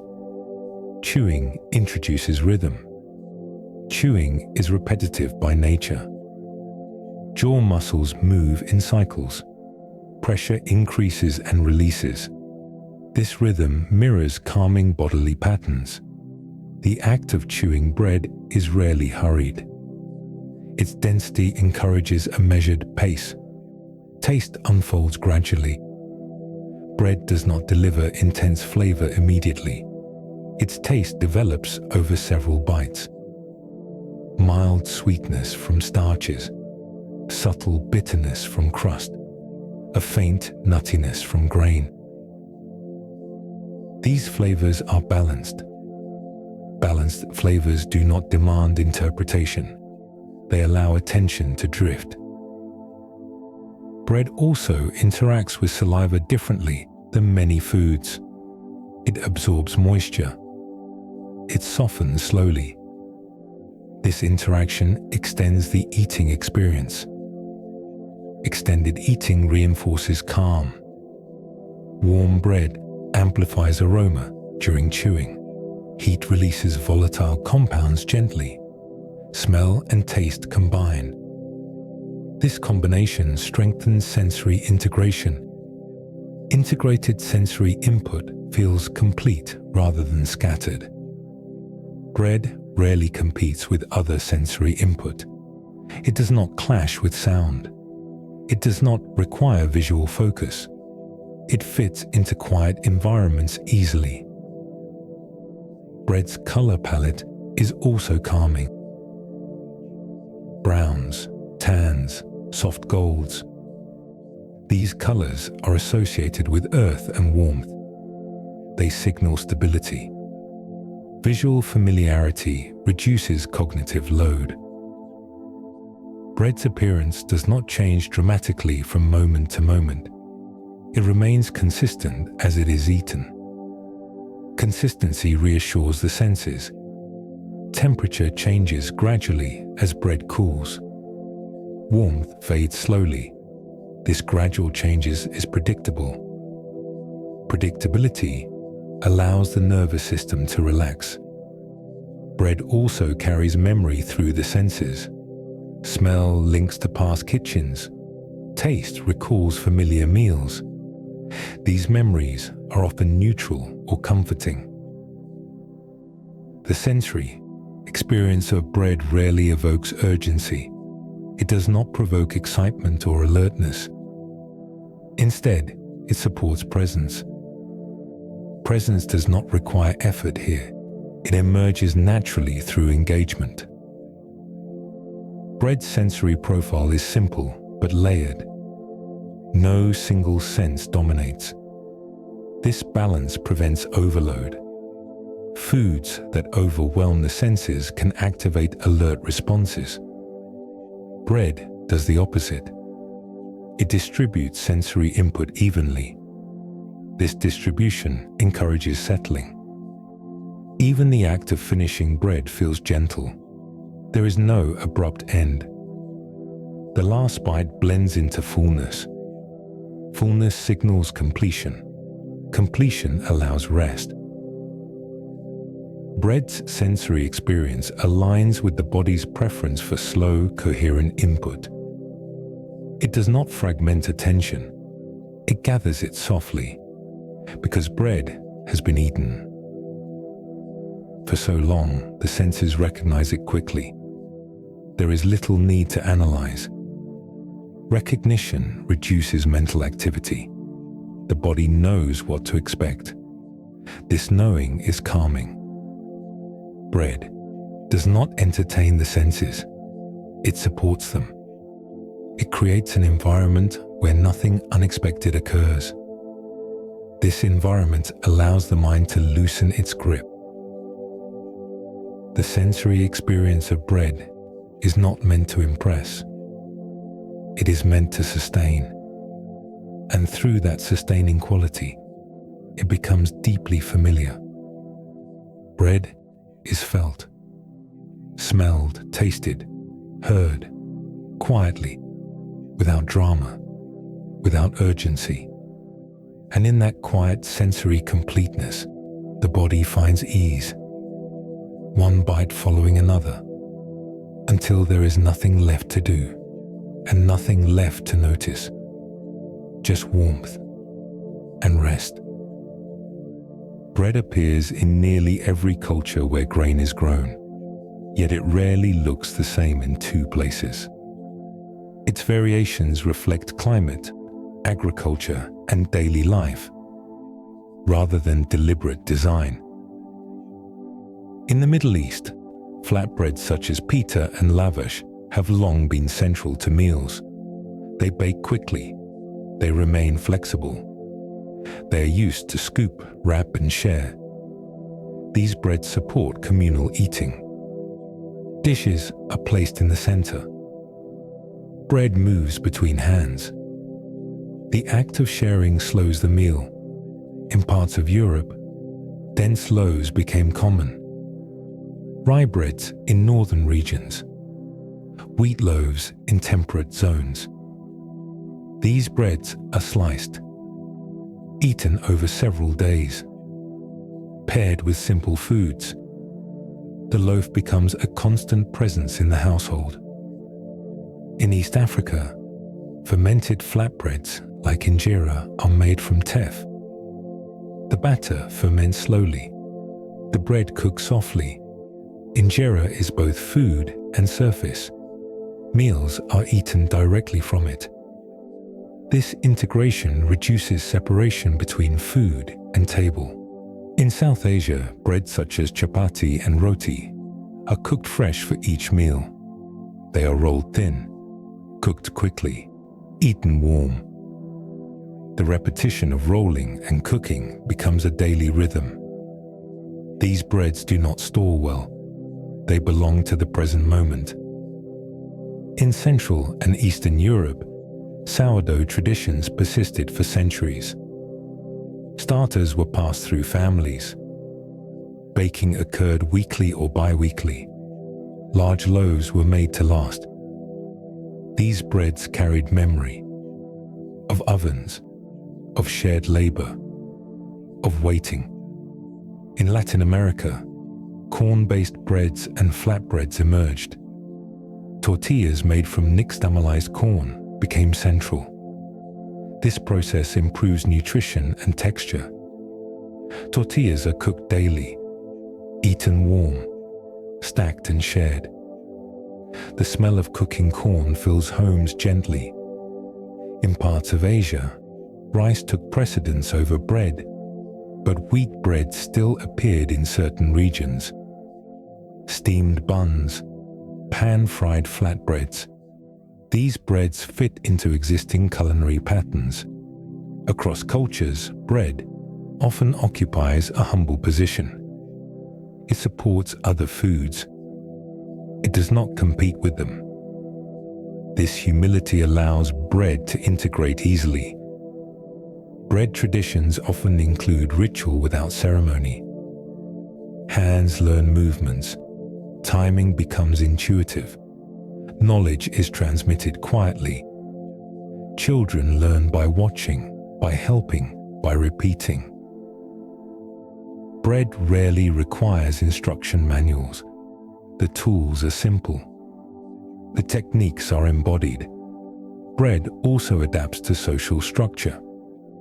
In some cultures, bread is broken by hand. In others, it is sliced carefully. These differences reflect values around sharing and order. Despite these variations, bread traditions share common themes: repetition, waiting, heat. These themes create familiarity across distance. Bread also marks hospitality. Offering bread signals welcome. Refusal is rare. This gesture transcends language. In many cultures, bread is eaten at similar times each day: morning, midday, evening. This timing reinforces daily rhythm. Now, festive breads often remain simple, slightly enriched, shaped differently. They do not abandon bread's core identity. Bread traditions endure because they align with human needs: nourishment, routine, sharing. They do not rely on novelty. When bread traditions disappear, they often leave a sense of loss, a rhythm interrupted. When they persist, they anchor identity. Bread around the world reflects adaptation without fragmentation. Different forms, same purpose. Grain transformed through time and heat. Bread does not belong to one culture. It belongs to human life. Across borders and generations, bread continues to appear at tables quietly. It carries no flag. Only nourishment. Only familiarity. Only the steady reminder that some things endure by remaining simple. Bread travels without leaving its essence behind. Wherever it arrives, it settles into daily life, into routine, into memory, one loaf at a time. Bread changes how time is experienced, often without being noticed. It introduces waiting, pacing, and repetition into daily life in subtle ways. Time perception is influenced by expectation. When events unfold predictably, urgency decreases. Bread supports this predictability. The process of making bread is structured around pauses. Dough rests. It rises. It waits for heat. It cools. Each stage has its own duration. These durations cannot be shortened without consequence. Waiting for bread to be ready teaches patience without instruction. There is nothing to watch closely, nothing to intervene in. Time passes on its own. This passive waiting differs from active waiting. Active waiting involves tension. Passive waiting allows attention to drift. Bread encourages passive waiting. Even when bread is not made at home, its presence still shapes time. Bread is often eaten at consistent points in the day: morning, midday, evening. These anchor points create structure. Structure influences time perception by reducing uncertainty. When reminders of nourishment appear regularly, the day feels contained. Contained time feels slower. Eating bread also slows time physically. Chewing extends the act of eating. Bites take longer. Longer meals stretch perception. Stretching perception reduces urgency. Bread does not disappear quickly like liquids. It remains present through chewing and swallowing. This presence anchors attention in the moment. The smell of bread baking alters time perception as well. Aroma spreads slowly. It fills space gradually. There is anticipation without pressure. Anticipation paired with patience slows subjective time. When bread is baking, there is often little else to do but wait. Other tasks pause. Movement slows. This enforced pause creates temporal space. Even the cooling of bread requires waiting. Cutting too soon changes texture. The loaf asks for time. Respecting this request reinforces patience. Over time, repeated exposure to these rhythms trains perception. Bread becomes associated with unhurried moments. The nervous system learns that bread is not urgent. This learning shapes expectations. When bread appears, time loosens slightly. Meals that include bread often feel longer, even if they are not. The act of tearing, chewing, and sharing stretches experience. Conversation slows. Pauses lengthen. Bread does not hurry speech. In communal settings, bread encourages lingering. It remains on the table. Available, people return to it between words. This returning breaks linear time into small cycles. Cycles feel slower than straight progression. Bread also influences time perception through memory. Many memories associated with bread involve waiting. Waiting for dough to rise. Waiting for bread to bake. Waiting for it to cool. These memories carry emotional neutrality or warmth. Neutral memories do not accelerate time. They allow recall without tension. When bread is eaten alone, it thus still shapes time gently. The meal does not feel rushed. The body remains engaged. Eating becomes an activity rather than an interruption. This engagement reduces time pressure. Bread's simplicity also matters. Complex foods can create decision-making. Choices increase cognitive load. Bread removes choices. It is eaten as it is. Reduced cognitive load slows time perception. The absence of novelty also plays a role. Novel experiences speed time. Familiar experiences slow it. Bread is familiar. Familiarity allows attention to soften. Softened attention alters how time is felt. Bread's consistency across days reinforces this effect. What was true yesterday remains true today. Consistency reduces temporal distortion. Even in modern life, bread resists compression. It cannot be eaten instantly. It cannot be digested instantly. Time remains part of the experience. Bread quietly insists on this. The body responds. Heart rate settles. Breathing steadies. Physiological. Calm feeds back into perception. Calm bodies perceive time as slower. Bread also marks transitions without urgency. Beginning of the day, middle of the day, end of the day. These markers organize time gently. Bread does not announce transitions loudly. It simply appears.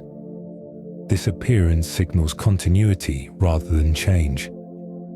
Continuity slows time. Bread does not introduce deadlines. It introduces intervals. Intervals feel expansive.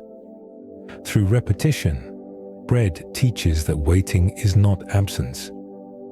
It is part of the process. This lesson extends beyond eating. The body learns that not all moments require action. Some moments are meant to pass quietly. Bread supports these moments. It becomes a companion to time rather than a competitor. Time does not need to be filled when bread is present. It can simply unfold. And in this unfolding, perception softens. Minutes feel longer. Moments feel complete. Bread does not slow clocks. It slows experience. It does so gently, reliably, through waiting, through chewing, through repetition. One meal after another. Time loosens its grip, and the day moves forward without rushing, just as bread has always moved, from dough to loaf, from moment to moment, at its own pace. Bread often appears at the edge of the day, when activity begins to slow and attention turns inward, not as a centerpiece, not as an event, but as a quiet support. In many cultures, evening meals are simpler than those eaten earlier. Heavier flavors give way to familiarity. Bread fits naturally into this transition. A small portion of bread provides steadiness without stimulation. It does not demand digestion that is too intense. It does not introduce sharp sensory contrast. This balance matters before rest. The body prepares for sleep by reducing alertness. Foods that are predictable help this process. Bread is predictable. Its texture is known. Its flavor is familiar. Its effect on fullness is steady. Eating bread in the evening often brings a sense of completion. Hunger softens. The body relaxes. Completion is an important signal. When the body feels adequately nourished, vigilance decreases. Bread supports this signal gently. Evening bread is often paired with simple foods, soup, butter, vegetables. These pairings avoid complexity. Complex meals can keep the body alert. Simple meals allow it to settle. Bread's carbohydrate content plays a role here. Carbohydrates support the body's transition toward rest by stabilizing energy availability. There is no sharp rise, no sudden drop. This steadiness supports calm. Bread eaten slowly in the evening encourages chewing and pacing. Chewing activates calming physiological responses. Pacing reduces urgency. Urgency and sleep do not coexist easily. Bread does not hurry. Temperature also matters. Bread is often eaten warm or at room temperature. Warmth signals comfort. Warm foods are associated with rest and safety. This association is learned over time. Many people remember evening bread from childhood. Toast before bed. A small sandwich. A piece shared quietly. These memories influence present experience. The nervous system responds to remembered safety. Bread before sleep is rarely eaten in isolation. It is part of a wind-down sequence. Lights dim, movement slows. Bread aligns with this sequence rather than interrupting it. Unlike stimulating foods, bread does not sharpen attention. It does not add novelty. Novelty increases alertness. Bread reduces it. Even the act of preparing bread in the evening is calming. Slicing, warming, placing on a plate. These actions are slow and deliberate. They mark the transition from activity to rest. Bread also encourages sitting. Evening bread is often eaten seated. not standing or moving. Sitting lowers physical arousal. Lower arousal supports sleep readiness. Bread's mild flavor also prevents sensory overstimulation. There is no lingering sharpness, no need for interpretation. The senses remain at ease. Digestion proceeds gradually. There is no urgency in processing. This gradual digestion aligns with the body's nighttime rhythms. Bread does not demand wakefulness. Historically, bread before sleep was common because it was available. It did not require preparation. It could be eaten quietly. In households without refrigeration or late-night cooking, bread was a natural choice. This tradition reinforced bread's association with evening calm. Even today, bread often appears when other foods feel unnecessary. When appetite is low but comfort is desired. This instinct reflects bread's neutrality. Neutral foods remind the body that nothing needs to be solved. Bread does not provoke thought. It allows the mind to settle. For people who wake during the night, a small piece of bread can sometimes help return to rest. Not because it sedates, but because it reassures. Reassurance supports sleep. Bread before sleep is not about indulgence. It is about continuity. It connects the end of the day to the beginning of the next. Grain grown months earlier, prepared earlier in the day, eaten quietly now. This continuity reduces mental activity. The day feels complete. Bread does not mark. An ending indicates closure. It marks a gentle pause. After bread, there is nothing else required. The body has what it needs. The senses are calm. The environment is familiar. Sleep can arrive without resistance. Bread does not promise sleep. It simply does not interfere with it. And that absence of interference is valuable. As the evening deepens, bread fades into the background. Fullness remains. Warmth lingers. Nothing calls for attention. The body settles. The day loosens.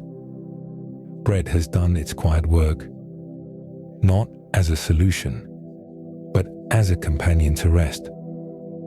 Present without pressure, reminding the body that it is safe to let go now. And when sleep comes, bread does not follow. It stays where it is, waiting for the next moment, unhurried, as it always has. Bread is heard long before it is eaten. Its sounds are quiet, familiar, and predictable, and they shape the experience as much as taste or smell. The first sound often comes from the oven, a low, steady hum. Heat building slowly. There is no sudden noise, no sharp interruption. This gradual rise in sound matters. Sounds that increase slowly allow the body to adjust. They do not trigger alert responses. As bread bakes, subtle changes occur. Moisture escapes. The crust forms. Sometimes there is a faint crackle from within the oven. Soft, intermittent. These sounds signal progress without urgency. When bread is removed from heat, another sound appears. Cooling. As the loaf rests, the crust contracts slightly. Tiny cracks form. A gentle, irregular popping can be heard. This sound is often described as bread singing. It is not loud. It does not repeat in patterns that demand attention. It simply happens. The body interprets these sounds as completion. Heat has done its work. Waiting is nearly over.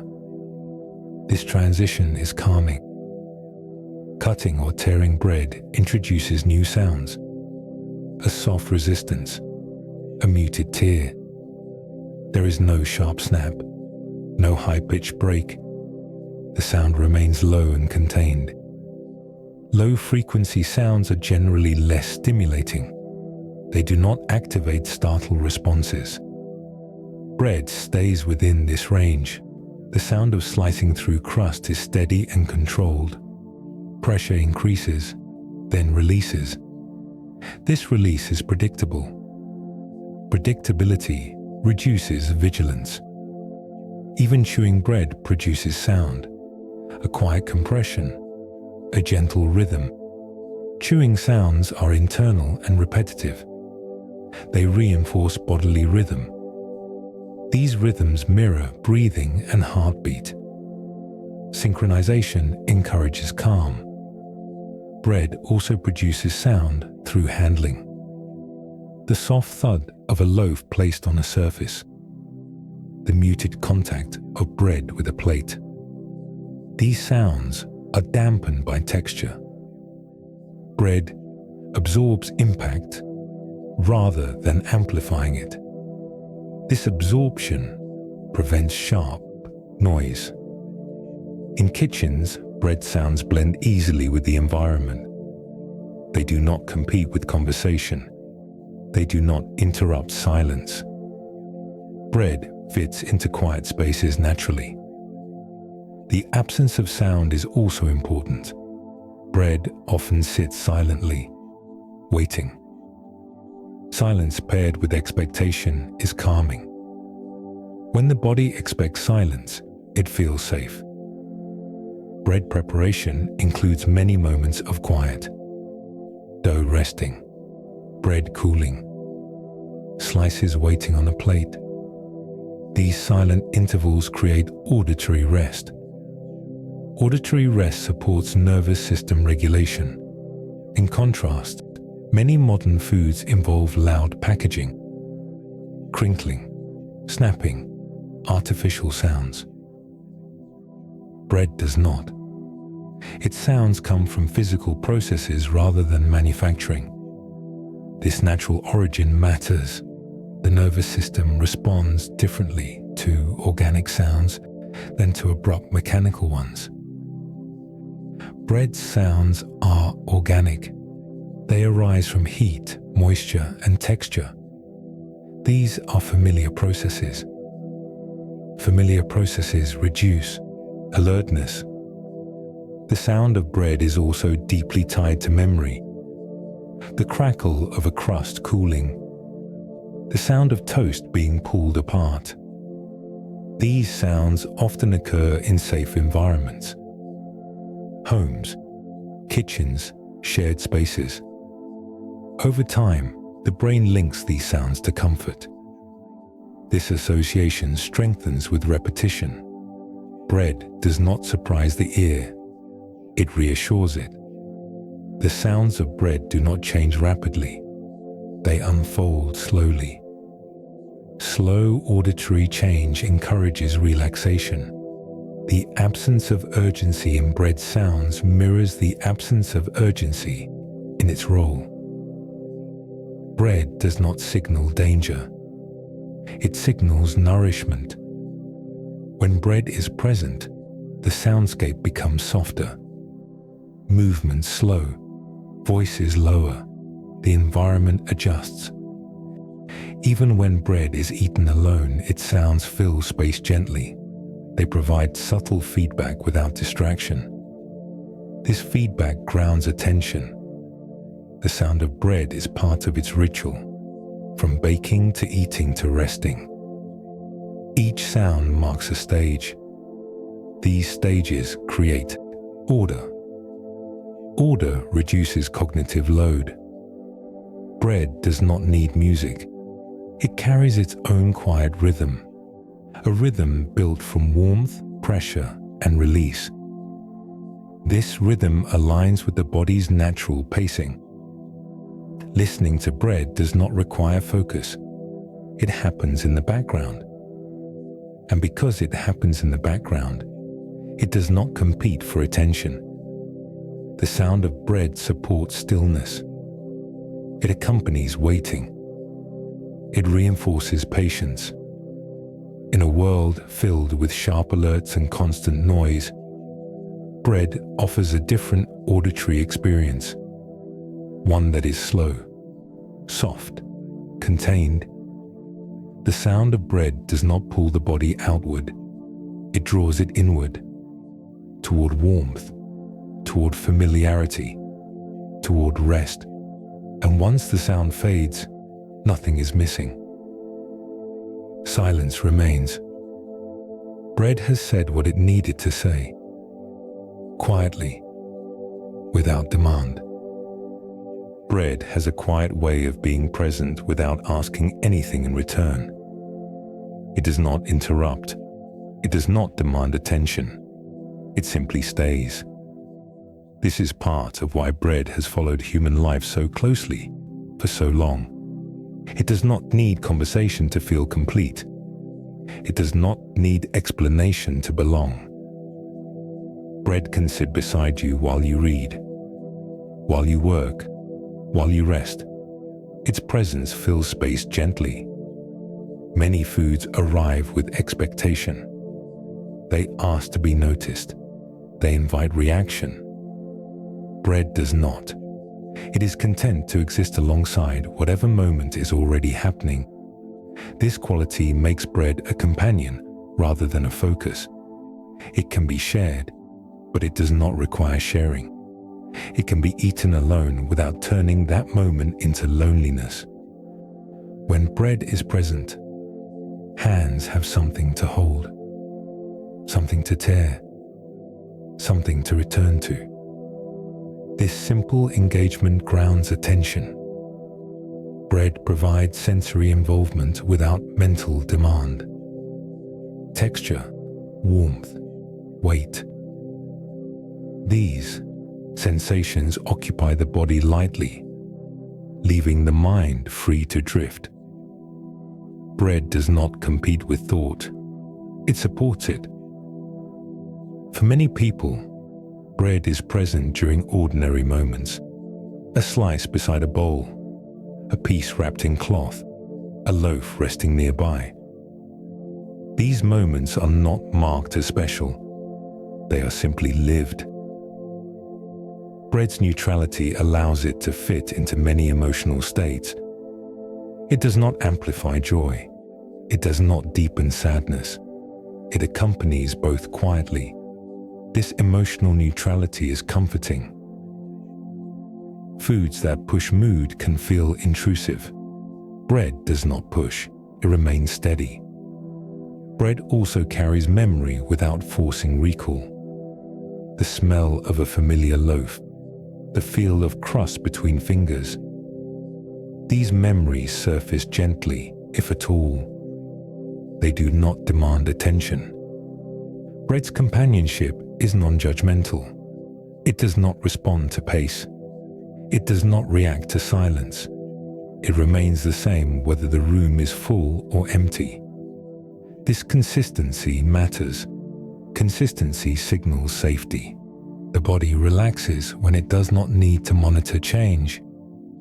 Bread becomes part of the environment rather than an event. When eaten alone, bread does not create a sense of absence. It creates a sense of sufficiency. There is something there, something reliable. Bread offers company without observation. It does not watch. It does not wait for reaction. This lack of pressure is rare. Bread also allows for shared silence. When eaten with others, conversation can pause naturally. There is something else to attend to. Silence feels comfortable rather than awkward. Bread gives permission not to speak. This permission extends inward as well. When eating bread alone, there is no need to fill the space with thought. Thoughts can pass without being held. Bread does not rush the moment. It stretches it slightly. Bites repeat. Chewing continues. Time unfolds gently. Bread's role as companion is especially evident during transitions, between tasks, between places, between parts of the day. It bridges moments without drawing attention to the crossing. A piece eaten while waiting, a slice before leaving, a bit shared at the end of a meal. These small acts create continuity. Bread does not introduce novelty. It introduces familiarity. Familiarity reduces effort. Effortless presence supports rest. Bread also adapts to context without changing itself. It can sit on a table or be held in hand. It can be eaten standing or seated. It does not insist on ceremony. This adaptability makes bread easy to keep close. Over time, bread becomes part of personal rhythm. It appears when nothing else is needed, when something simple feels right. This alignment strengthens attachment. Bread does not replace connection. It does not substitute for people, but it softens the space when connection is absent. It makes solitude feel complete rather than empty. Bread's companionship is subtle. It is not noticed while it is happening. It is noticed when it is gone. This absence reveals its role. Bread supports the quiet moments that often go unnamed. Moments of pause, moments of waiting, moments of being. It does not require improvement. It does not seek attention. It remains what it is. A steady presence, a familiar weight, a quiet reassurance. Bread has never needed to be extraordinary to matter. It has mattered by staying, by being there, by offering something simple and sufficient again and again. And in that constancy, bread becomes more than food. It becomes a companion, one that does not speak, does not ask, does not leave. It sits quietly beside life as it unfolds, holding space, offering warmth, remaining. Bread does not conclude. It continues. Somewhere, grain is growing quietly. Somewhere, dough is resting. Somewhere, a loaf is cooling on a surface, releasing warmth into the air. Bread does not announce these moments. They happen whether noticed or not. Long after this video ends, bread will still be present. On tables, in kitchens, beside ordinary days. It will be torn slowly, eaten without urgency, shared without ceremony. Bread does not mark endings. It marks continuity. It has moved through history without changing its nature. Grain, water, heat, time. These elements remain. Bread has accompanied work and rest, conversation and silence, togetherness and solitude. It has asked nothing more than patience. Tonight, there is nothing to remember, nothing to hold on to, nothing to resolve.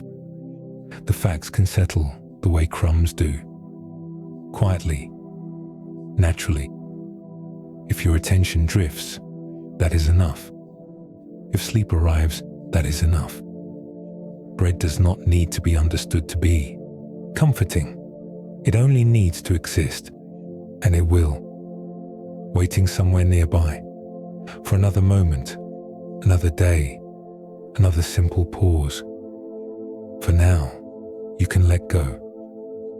The warmth fades gently. The room grows quieter. The rhythm slows. Bread remains what it has always been, a steady presence in the background of human life, unhurried, unchanged, still. Good night.